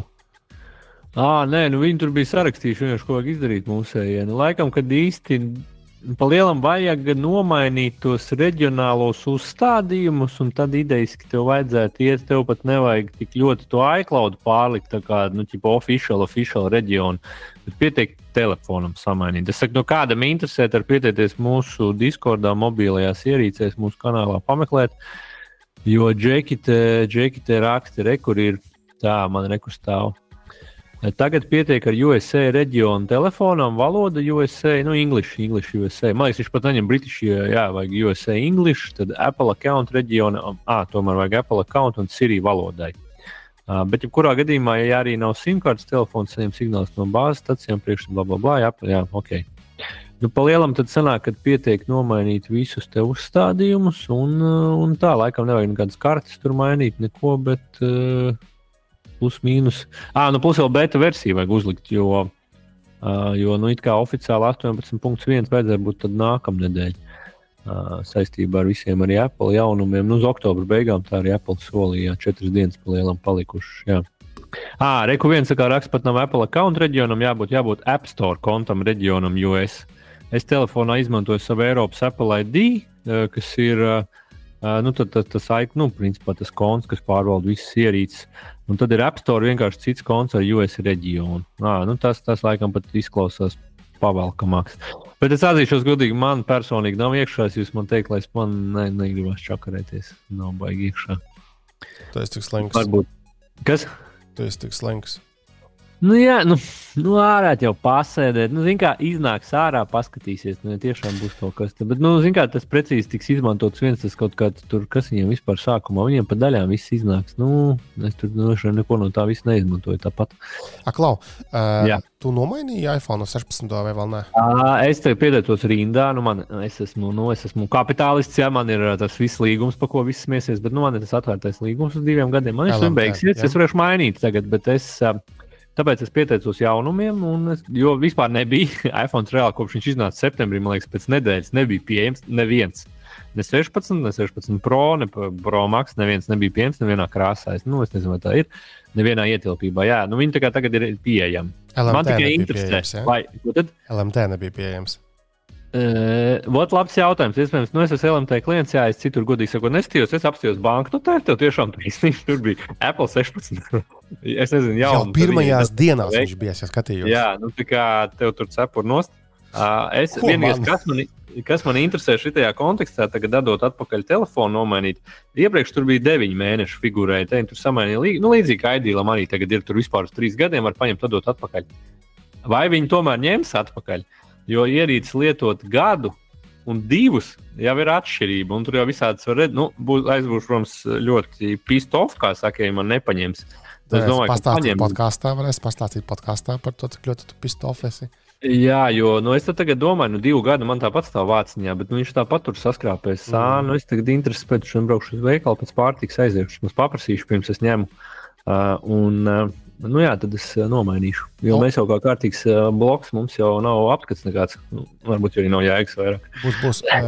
Būs. Beidzot riskasījušies deals un ir redz, tā jau viņiem arī nebija. Jā, tad jau viss tad LMT nav vienīgi. Es domāju, ka tā ir tāda kopējā reģiona problēma. Es tagad klikšķinu cauri arī mājaslapai. iDeal. Tur rādās tās pieejamība, ja? Es redzu, ka visur ir visparastākie, vislētākie maziņie, 16. Ir drusku normāla pieejamība, ir arī ar 16 plus, savukārt Pro un Pro Max. Pro Max vispār nav nekāda nekur. Visur ir pasūtīti tikai var. Tikai LMT mājaslapā ar vairāk nav. Un 16 Pro parastais arī ir tikai vispomzīgākajā 256 GB versijā. Viens tur bija pieejams brīvības veikalā. Tātad ir parastie pieejami, bet atkal mēs ziņās lasījām un rakstījām arī paši, ka parastos neviens īsti baigi nepērk. Savukārt Pro, ko visi grib, nav. Jā, tagad ir tikai 256 GB versijas. Tu gribi ko? Tu gribi Pro vai Pro Max? Es gribu Pro. Man lielai neinteresē. Man patīk Pro izmērs. Lūk, es biju aizgājis arī pirms šitā tripa uz veikalu. Pašam bija beidzot rokās. Tā nekā tur nav nekāds starpība. Normāli seksīgs tas 16. Pro man neinteresē. iPhones tikai maksā dārgi. Un uz testu... Arī 6 ir iPhones kā iPhones. Bet tas viņam dizainā foršiņš tāds ir. Un mums būs uz testu 16 plus rozā krāsā. Viss īstākais, kas vien. Es gan violeto gribētu pats sev, protams, bet patestēsim, kas ir un kas nav. Kaut kad tiksim galā ar to Honor salokāmo vēl apskatu. Bet iPhone es nenopirku tur, bet es nopirku to Xiaomi lampiņu. Tev taču arī tāda patīra, jā? Es jau tur sapratām visiem bārkodiem, kamēr mēs izkāvāmies Discordā. Un kopumā, ja tu to lampiņu vari nopirkt, nezinu, par kādiem 40 €, kas arī nav maza nauda, protams, bet... Labi, salīdzinot, par ko viņi piedāvāja, tu ierakstīs Google tādas lampiņas, tur kaut kāds Benkju un par 200 € un tur nezinu ko, jā. Bet idejiski, tātad nekas nekur nav jāskrūvē, super viegli uzliekams uz monitora, pārkarīt ar maziņu, attiecīgi, ja tev ir mazi bezeļi arī varēs uzlikt, pati tā lampiņa tur ar magnētu piestiprinās un tā kā grozāma tuvāku monim vai tuvāku sevi. Kontrolieris atsevišķi ierīce, kurai vajag baterijas piepirkt gaismas. Jā, tas man bija šok, un viņi nevar ieslēgt bez viņa, tas man bija lielākais sviets. Labi, ka es sakasīju kaut kādas tur pusbeigtas baterijas bija mājās, piestartēju, spilgtumu viegli regulēt, gaismas krāsu viegli regulēt, un kopumā par 55% esmu apmierināts par šo pirkumu. Kam viņa var noderēt? Es biju domājis, man ir lampa ir pret sienu aiz monitora, kas padara apgaismotu manu darba telpu, bet nepietiek, lai es varētu, piemēram, grāmatu lasīt kompju priekšā. Tad ir lampa jāgriež, un tad viss acīs spīd, tā kā no augšas viņam nepatīk. Savukārt ar šo monitoru gaismiņu viņa smuki uz tastatūru gaismu nomet un var grāmatu turēt priekšā vai sānā un lasīt. Tas ir tas pluss, un tā kā es pēdējā laikā lasu daudz arī oldschoolīgas grāmatas papīra, tad tas ir noderīgi. Bet, jā, viņā labi, tas starpskrīt tieši tā kā klaviatūra, bet nacīs tā kā var iedomāties vizuāli. Bet ar viņu nepietiek, jeb ar to, lai to vidi apgaismotu. Tomēr prasās, lai aizmugurē vēl kaut kas, ja īpaši ir siena aizmugurē, lai izkliedējas gaisma apkārt. Tāpēc rezultātā man abas divas ir ieslēgtas, kas ir tā kā drusku stulbi, bet vismaz ir apgaismots viss, kam ir jābūt apgaismotam. Tāpēc, nav lēts tas produkts, bet kopumā manā gadījumā diezgan noderīgi, jo ir ērtāk darboties. Jo redzam, mums ir viena uz mūsu. Nezinu, es domāju, ka cena ļoti atbilstoša. Pa 40 var ņemt. Un es biju tajā Xiaomi veikaliņā, kas ir Alfā, Akropolē, tajā tirdzniecības centrā. Tur daudz visā kā. Ja nezinu, vai kādu sakarīgu powerbanku, vēl kaut kādus tur sīkus knariņus droši iekšā skaties. Un tas ir tieši pāri ielai no Ideal veikala tur pirmajā stāvā. Un blakus tam veikalam, kur tu vari pasūtīt iPados viņu. Ir tur tāds APVLV vai kā viņš saucās. Tur kā tur atnāc. iPados. Es sapratu, kā skaties. Viņi tikai tādu in-store experience sataisīja. Jā, un to arī var. Weekend shoes. Laikam, un tu vari pasūtīt arī online, un tad atnākt un tad piemērīt, ko to vajag, ko to nevajag. Kā jau cilvēki jādabūs veikaliem. Īstenībā interesanti. Jā. Kas tur vēl Citadelē lietot? Cilvēki tur baigi ņēmās un cepās. Pusi komentāri bija vai ekrāna šāviņš, bet, kāpēc nelietot ekrāna uzņēmums? Arī mūsu rakstniekiem. Ir Tezorā ar ekrāna uzņēmums. Labāk skan. Noteikti tika labāk, bet pierastāk, man liekas, ir ekrāna šāviņš. Nē, es lietu ekrāna uzņēmums. Labi, tas tā. Es vienkārši iekomentēju no mūsu puses. Jā, es arī biju nobrīdinies. Man intereses pēc. Tāpēc, ka es pārstāvu pats citu konkurējošu iestādi. Tu uzinstalēji to lietot, vai ne? Kā man Citadeles bankas lietot vajag? Lai tu redzētu, cik Nē, es jau no komentāriem visu sapratu. Revolūcija? Kas? Revolūcija? Nē, kad es sapratu, ka viss sūds un tās, kuras es lietoju, viss kārtībā. Luminors. Man? Luminors vēl, tur vēl drūmāk, ja. Cits mums varētu pastāstīt, bet Luminor visi ņem hipotekāros kredītus. Tāpēc, ka viņam procentu jau kā mazāks ir. Un tad pieciešas izlās internetbankas. Jā, vienkārši tu vienreiz pārskaiti mēnesī, tā es saprotu. Šobrīd tā man radusies sajūta, man tur nav, bet, cik dzirdēts apkārt arī no draugiem, jā, un tāpēc cilvēki viņu lieto. Bet, jāatrod savu nišu. Jā, bet par to Citadeli es tiešām... Ņemiet aizstāvēt, tā kā lūdzu. Es rekomendēju noklausīties sarunu ar Mārtiņu Bērziņu, ko mēs pagājušajā nedēļā podkāstā ierunājām. Viņš tā forši izskaidro, kāds domu gājiens ir bankai konkrētajai tieši digitāla produktu izstrādē, un tas, ka, piemēram, viņi tam chatbotam savam jau izmanto visus tos OpenAI, nevis kaut kādus tur tupus chatbotu risinājumus, ko visi pārējie izmanto, vienkārši koks, atbildēs pret jautājumiem, ka šeit viņi tomēr eksperimentē arī ar tādām lietām, lietotne arī laika gaitā ir mainīga, kaut kādas features, ja lietotājiem liekas baigi svarīgās, varbūt pārāk mazam skaitam lietotāju liekas svarīgas, varbūt kaut kādas features ir pārāk ātru izlaistas, vēl nav. Tas nav tik triviāls jautājums. Un šeit ne par, ne pret Citadeli vai kādu citu banku, tas tur katram pašam jāizlem, ko vajag, bet tiešām paklausieties, ko saka cilvēks, kas strādā tajā jomā, jo nereti, man liekas, komentētājiem liekas, ka viņi ir pasaules nabas un ka viņi zina visu par visu, bet tā jau nav. Klausamies, ko saka cilvēki, kas strādā jomā. Protams, bankas nav stulbi, tie cilvēki, kas tur ir, tāpēc jau nevajag. Var par daudz ko besīties, bet tur jau ir visādi plāni un stratēģijas, tā kā var tev piekrist. Un galu galā, pat ja liekas, kāpēc viņi to un šito neizlaiž, kaut kāds visam ir skaidrojums, kāpēc neizlaiž to vai neizlaiž tādā, varbūt tur kaut kāds regulēšanas jautājums, varbūt tur vienkārši ir tupa Smart ID. Tā tiešā tekstā Mārtiņš neteica, bet idejas, ka bija saklausāms, ka Smart ID vienkārši pārāk dārgi ir, jo viņi iekasē par katru šo te autorizāciju maksu. Jā.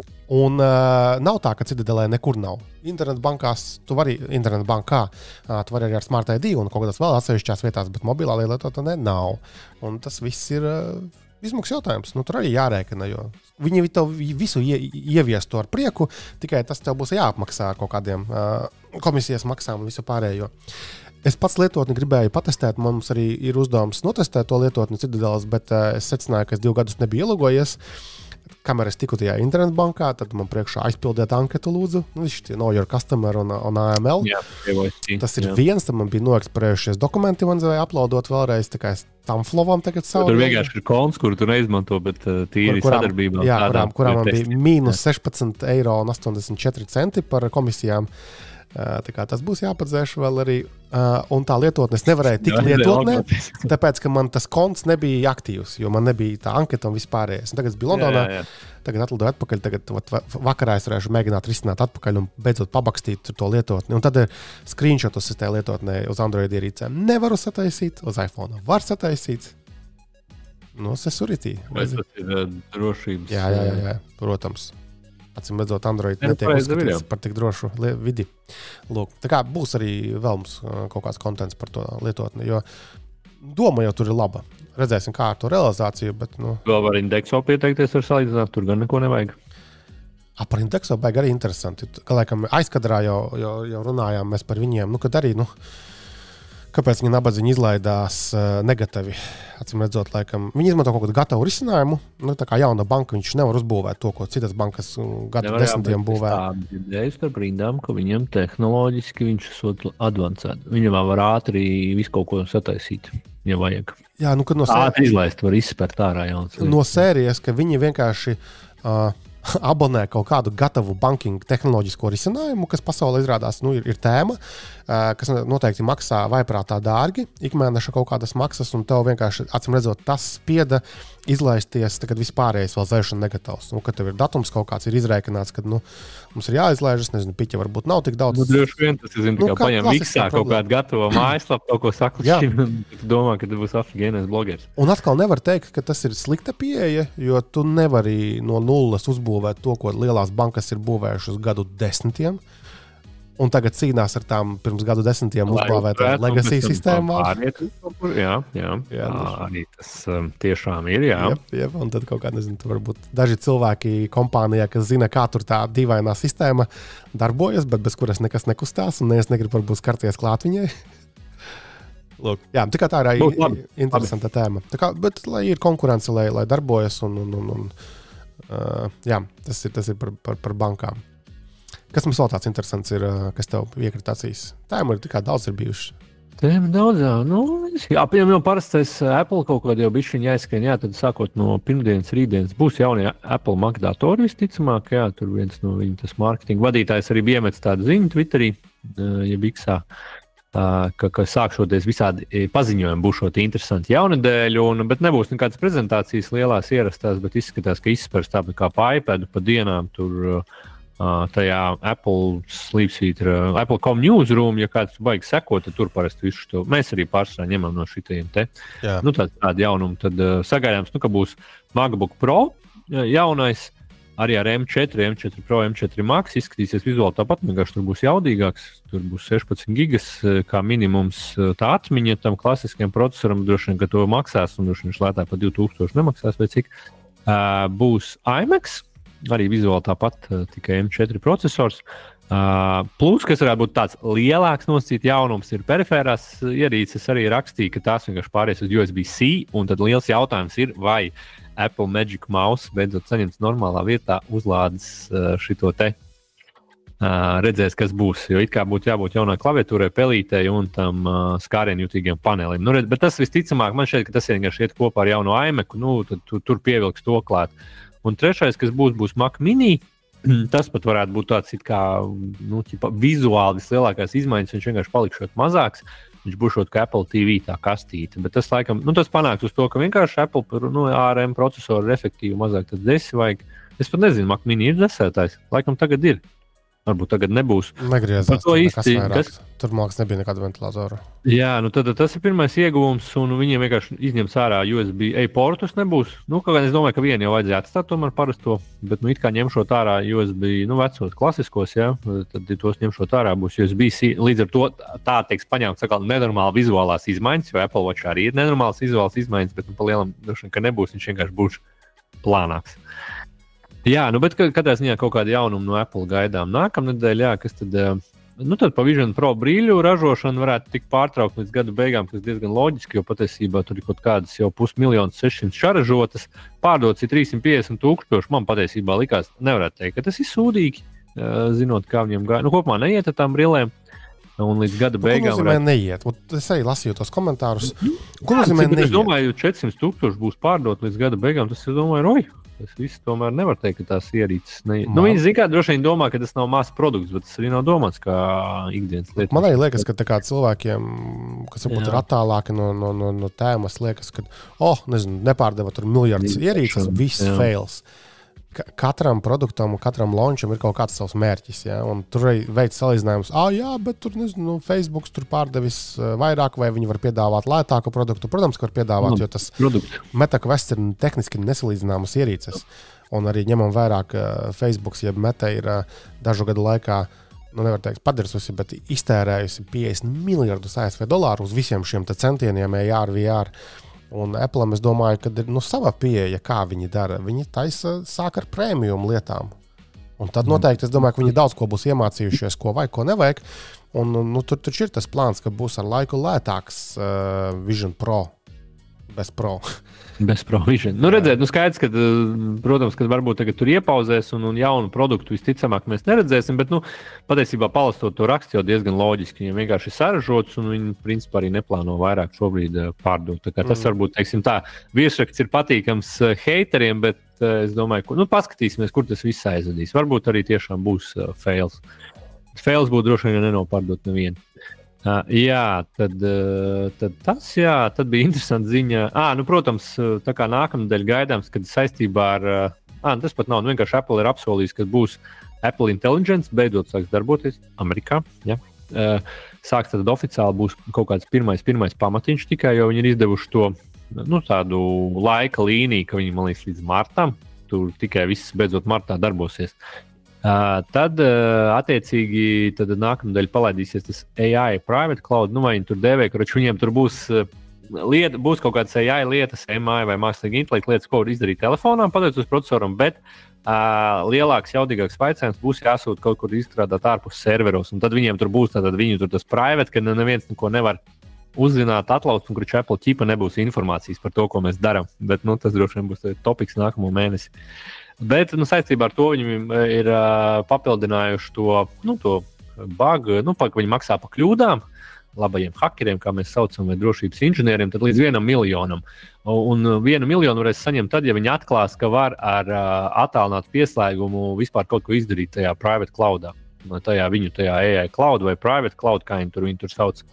Angliski, tad viņi par to maksās 1 miljonu. Tad tur vairāks, tur 250,000 bija atkal datus, varēs vispār izlasīt, it kā pieslēdzoties, ka lietotāji datus varēs tiešām iztrekot. Par to viņi 250,000 maksās un vispār par kļūdām saistībā ar šito AI līdz 150,000 varēs dabūt. Bet Google tas ir līdzīgi un nekas jauns tas nav. Viņi vienkārši ir papildinājuši to. Teiksim, kļūdu, tādu to mērķi, pa ko maksās. Bug bounty tos tie saucās. Un es arī biju papētījis, ChatGPT bija paprasījis, cik lielās kompānijas, tās FANG ir izmaksājušas bug bountyjos, un tur bija. Es jau pašam lasīju, Google vēl iepriekšējā gadā bija vairāk pa 10-20 miljonu nebija. Tā kā, jā, tātad Microsoft $16 miljonus ir izmaksājis tikai no 23. līdz 24. gadam, un kopā no 18. gada 75,5 miljonus ASV dolāru tieši uz šitiem te bug bountyiem. Google kopā tā tad ir vairāk nekā 10 miljoni. Facebook. Google daudz, viņiem daudz produktu ir, ja tā padomā, tur Apple jau arī iPhone, tur programmatūra, tur Microsoft, tur Azure, dafigā viņiem tie produkti. Tā ir normāla prakse. Kā viņi to dara. Drošība, uzlabot. Jā. Un ir taču arī pat atsevišķas pat mājaslapas, kas ir tieši tā kā tās sociālais tīkls, kur tos bug bountyjus var tur pieteikt, ķert un dabūt naudu. Es aizmirstu nosaukumu, nevaru atcerēties tagad, bet bija tāds. Tā ir tāda ļoti populāra. Un labs veids arī, kā piesaistīt uzmanību kompānijām lielajām no šitiem kiberdrošības pētnieku puses un tā, lai nav jālauž pakluso un jāatraujas kaut kādiem mega milzīgiem sodiem. Nu, tieši tā, jā. Nu, tad vēl var noslēgt. Es noslēgšu, kad iPhone 16 displejs ir sliktāk nekā Galaxy A35. Kāpēc? Tāpēc, ka 60 Hz? Nē, tāpēc, ka tur bija kaut kas tieši ar krāsām. To viņi vēlreiz pastīsimies. Tā nevar būt. Apple lietas viss DxO marka testiem, ja viņi taisa arī kameras, bet viņi arī pārbauda testus. Tad, piemēram, bija, kad iPhone 16 ekrānam 142 punkti, Galaxy A35, kas maksā 3-4 reizes lētāk, ir 143 punkti, un Pixel 8 145 punkti. Par to lielākā lieta bija kritizēja, ka SDR saturs ir pārāk tumšs un ar zemu kontrastu sliktam gaismām apstākļos, kamēr HDR10 spilgtums ļoti varijē. Un nav patstāvīgs. Tie arī bija tādi lielākie punkti. Okay, tātad nav tik spilgti tie displeji? Jā, nu principā nav tik spilgti. Varbūt kontrasts tajā bildē varbūt, tika sagaidīts labāks. Par herciem nebija. Herci vienkārši, kad joprojām viņš 1000 eiro vērts telefons, tad Apple's iPhone 16 Latvijā ir 989 eiro. Ir aprīkots ar 60 Hz atsveidzes ekrānu, kamēr droši vien, jā. Un, lai tu dabūtu tikai 120, tev vajag tad jāpērk Pro. Apple zina labāk.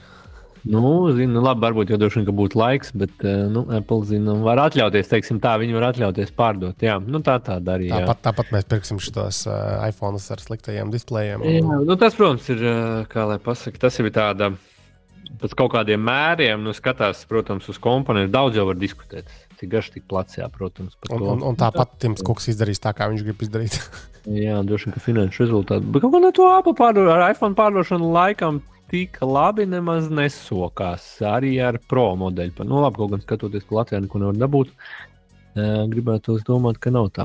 Redzēs, vai paskatīsies datus Q4, kāda būs tā realitāte. Tims Kuks malacītis. Es skatos tagad manā akciju portfelī, tātad Apple pozīcija ir ar plus 56,37% plus zīmi. Labi, tas jau pēc perioda reiķināt, tas jau var nav rādīties. Mums kiet plusos. Būtu stulbi, būtu dīvaini, ja būtu mīnusos. Jā, būtu stulbi. Mīnusos man ir maz pozīcijas. Jā, Pfizers man ir mīnusos. Labi, vairs jau nav tik aktuāli. Jā. Tagad jau enerģijas uzņēmumos jāblēš. Starbucks man ir mīnusos. Starbucks viss, Starbucks tev jāņem ārā. Kalvē ienestē. Nē. Starbucks man būs. Starbucksam grūti laiki. Bija tieši raksts nesen, es lasīju. Bija tajā Morning Brew, ka viņam jaunais CEO un tad viņiem ir izaicinājumi. Viņš negribēja braukt uz darbiņu. Viņš kaut kā tur lidināsies visu laiku. Tur bija kaut kāds arī stāsts par to. Tāds bija tāds ziņa, kaut kādā iepriekšējā, ka saistībā ar izmaksām kaut ko tur nesamazinās, bet lidos visur, jā, bet vairāk bija to, ka viņam Ķīnā neiet un esot... Viņš teica, ka samazināšot visus miljonus kafijas dzērienus, tāpēc, ka vienkārši cilvēkiem no rīta negribās rindās stāvēt un sarežģītas piedāvājums.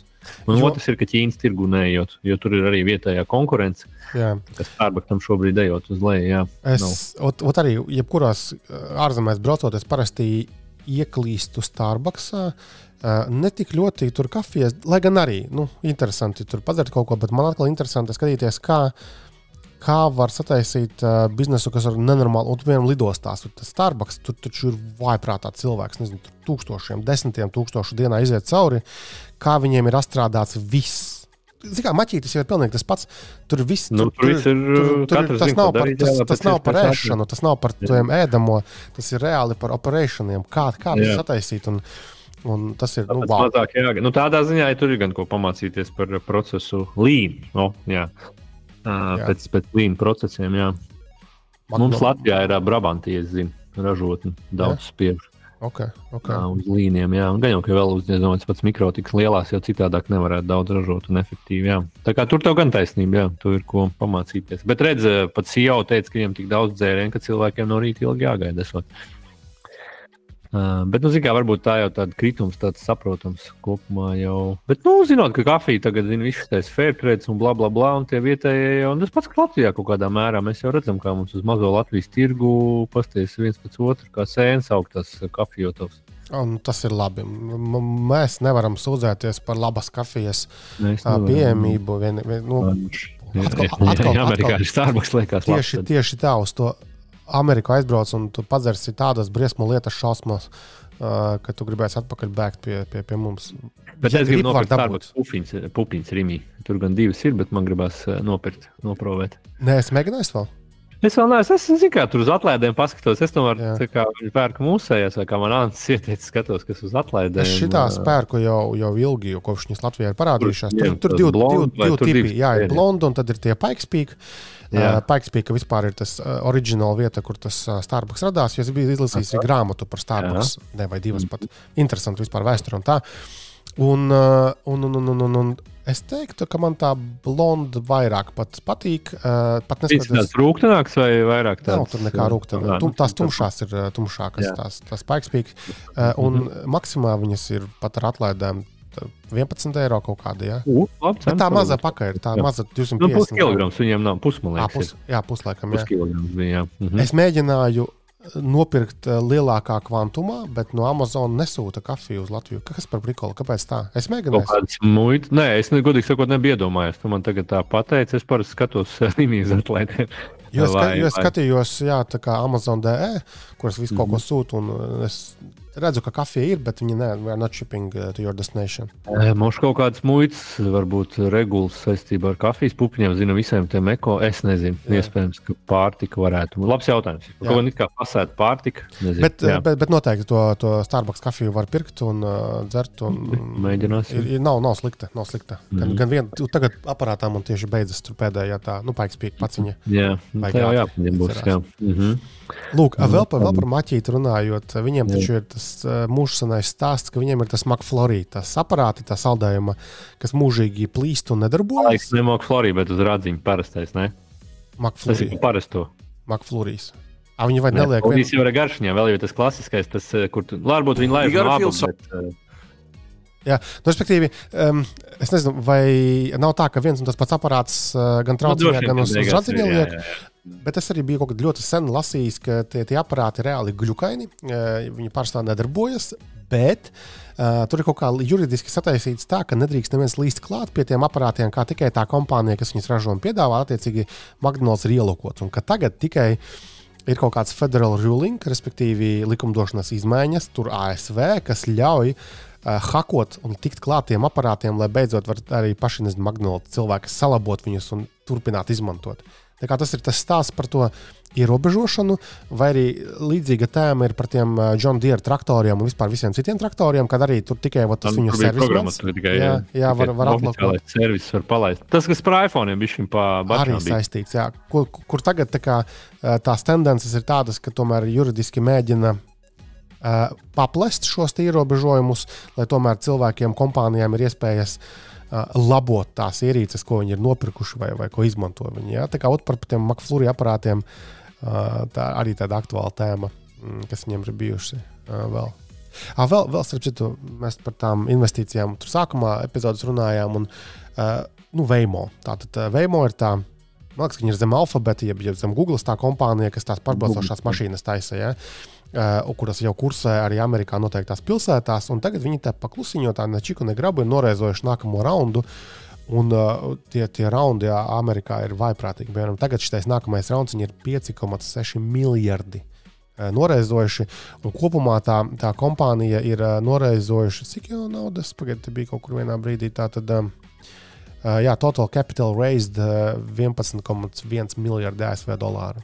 Respektīvi, šis te pašbraucošo auto. Jā, bet šeit viņi tagad vienkārši pusi vieni ir dabūjuši. Jā, un tas ir milzīgs rauns, un tas ir ļoti tāds, capital intensive bizness, acīm redzot, šīs te mašīnas pašbraucošās, un tas viņu tas mērķis tagad šitam nākamajam reizam ir, lai varētu citās pilsētās. Kas ir interesanti, pat ar visu šo milzīgo reizi, Waymo is still a money loser. Attiecīgi, šīs lielās kompānijas. Kā Vinted, jā, viņi jau nenormāls spendings.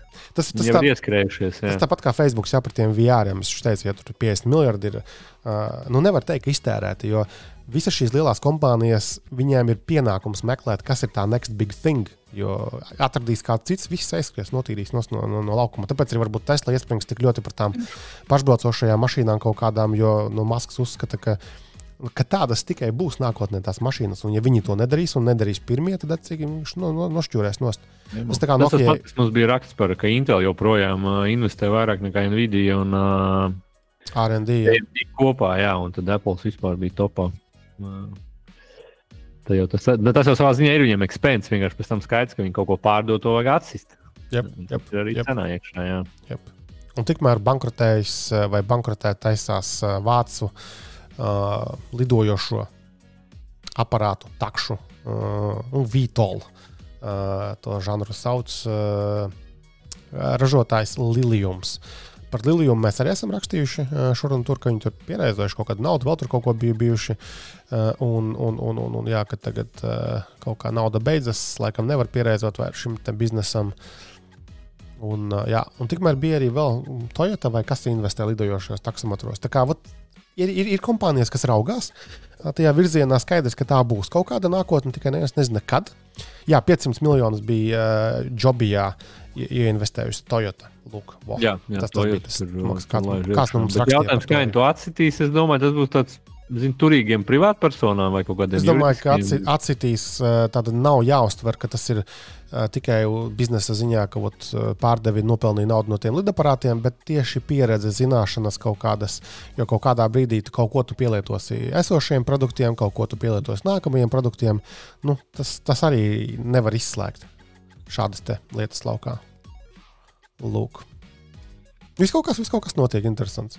Vēl teiksim, par Linux pasaulē bija tāds liels hais pēdējās nedēļas laikā, kad no Linux kernel, jeb kodola maintaineru, jeb uzturētāja loka bija izravēti laukā viens vai vairāki šitie te darbinieki, kas ir ar Krieviju saistīti, tā kā Krievi. Un tad tas ir radījis diezgan lielu haju, kā tā var, tas ir atvērtais pirmkods un viss šitais. Un tad ir arī Lainusam Torvaldsam ir bijis jāiesaistās šajā visā pasākumā. Viņš kaut ko tur runāja par to, ka sankcijas attiecas arī uz viņiem, kā organizāciju, un ka tu nevari darboties, ja tur Krievi kaut kur iesaistīti. Man gan tas vairāk kā baigi neizpētījušam vēl tēmu, šķiet, ka tas ir tomēr tāds arī nacionālo drošības jautājums, jo skaidrs, ka nevar neskatīties strikti uz arī gīkiem saistībā ar Krieviju, it īpaši, ja viņi lien kaut kur ļoti, ļoti, ļoti intīmās vietās Linuxam, attiecīgi kodolā, un tāpat tas kodols darbina arī visādas ierīces, tīkla ierīces pasaulē, kas atrodas kritiskajā infrastruktūrā. Un tā kā, jā, interesanti, kā tas attīstīsies tālāk, vispār būs jāpapēta, kas tur notiks tālāk, jo tur hais ir liels un tur pilnīgi arī kaut kādas troļļu fermas ir pieslēgtas šajā visā stāstā. Acīm redzot, tas arī liecina par to, ka arī Krievijas intereses ir kaut kādas, lai tomēr viņu cilvēki būtu tuvu stāvoši kodola izstrādē, uzturēšanai. Tā kā tā tad arī interesanta tēma, ko vispār būtu jāpapēta vai jāparunā ar kādu, kas saprot mazliet arī vairāk no šīm tēmām. Tālūk. Kā, tu nesaproti? Tu esi tagad, Linux vēstnesis. Man patīk šis vārds latviešu valodā vēstnesis pēc savām gudrajām grāmatām. Jā. Nē, es ikdienā izmantoju joprojām. Nebija tā, ka uzrakstīju to rakstu. Protams, es ceru. Un viss darbojas, tā kā reāli. Krūti, tu esi iemācījies, apgājis, jā, tu esi izglītots. Bet, ko mēs īstenībā varētu nofranšēt, man liekas, Samsungu. Patiesībā reāli kaut kāda taustām jaudumi šodien ir Samsung Galaxy Fold Special Edition, kas patiesībā ir Samsung Fold 6 versija, kas ir vienkārši plānākā izmēros un saņēmusi jaunu galveno kameras sensoru. Jā, tāda īstenībā reāli jaunuma. Bet tas jau nav Eiropai, tas ir kaut kā tur Ķīnai un Dienvidkorejas. Kad atnāks pagaidām Ķīnā, jā, bet tāda lieta, jā, ka droši vien, ka vajag atsvaidzināt kopumā Samsungam neiet ar salokāmo viedierīču. Kā nevar teikt, ka neiet, Viņi joprojām pārdod visvairāk, bet skaidrs, ka konkurenti minus pēdām. Un tāpat citas ziņas, kad bija baumots, ka viņiem būs lētāks Galaxy Fold, bet izstāsta, ka nebūs. Būs tikai, kā saka, arī viņu viens no pārstāvjiem atsaucās, kad ir plašs tas piedāvājums, jau tagad ir plašs, bet teiksim, ka speciāli Fold kaut kādu tur lētāku to FE versiju, kas tev arī bija šonadēļ apskats, man liekas, izgāja. Kas tev bija S24 FE, kas ir kā parasti bišķi lētāka versija Samsung saimē Galaxy, tad tāds netiks izdots Foldam. Varbūt Flipam, bet tas arī ir baumas. Un tāpat Samsung strādā pie trīsdaļīgā telefona, arī sekojot visām tendencēm. Nesen BHD arī bielicis to, kas tas bija Huawei, man liekas, bija, jā. Tas bija diezgan impresīvi. Jāatzīst, ka kopumā viņš tiešām tāds plāns, tā jau izskatās, ka nostrādāts un pārdomāts tur pārstādes features paklausījos, ka viņš tur ekrāna maliņu pieliek, tā kā programmatūrā, tā, lai tev liekas, ka tāda robeža ir, kas forši, jā. Tā kā tagad Samsung uz to, bet kopumā laikam tas salokāmo telefonu bizness arī tāda baigā niša, tā kā visticamāk jau nav nekāds pārsteigums, ka Apples tur baigi arī neraujās šobrīd. Būs. Nebūs. Es domāju, zaudētāji viņi nav jebkurā gadījumā un nebūs. Jā, man ir liela skepse par tiem salokāmiem telefoniem, bet atklāti sakot, es neesmu ilgstoši nevienu lietojis no tiem, tāpēc tagad es nākamā nedēļa, tas Honor atbrauc pie mums, ir tas Magic V3, tas, kas ir palielam seksīgāka versija šitam te Samsung Foldiem, kas ir biezi un tā. Visdrīzāk, uz kuru tad atbild arī Samsung ar šo te jauno Special Edition, kas vienkārši ir plānāks, bet tikpat jaudīgs. Un tas telefons, tā kā patestēsim, sapratīsim, vai tas viss darbojas. Lūk. Paliks uztīgs iPad mini. iPad mini, jā. Tas arī būtu jādabūs testa. Tādā formfaktorā. Jā, nākamā nedēļa man vajag aizlidot vēl uz Helsinkiem. Tur būs Bites un Nokijas pasākums. Ko tu darīsi?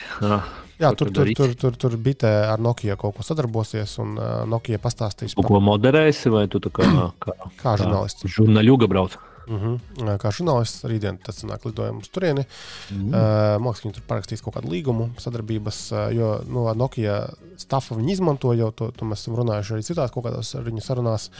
Ekskursijas būs, vai tev tikai uz viesnīciņu pasākums paēst? Maz tur ekskursijas, bet tur būs kaut kāda prezentācija arī no Nokia par 5G, vai 6G pat jau. Uzrakstīšu, pēc tam pastāstīšu arī podkāstā, ko es uzrunāju. Būs, es domāju, interesanti. Jo es esmu bijis Nokia birojā kaut kad senos laikos un paskatīsimies, vai kaut kas mainījies, baigi tur ir. Un tikmēr Māris baigi atceries. Nāsies apkārt. Kas? Tipa baigi atceries, jā? Nē, kaut ko es atceros. Tā kā tik slikti jau ar mani nav. Foršs brauciens. Jā, paldies. Tad apaļojamies, es domāju. Lai var paspēt 5 stundu epizodi. Kaut kas atkal tur komentāros sūdzējās. 3 stundas. Tāpēc mums ir timecode YouTube. Malacis, viss pareizi. Tu jau skaidroji, jā. Labi, paldies. Čau. Jā, vai. Čau.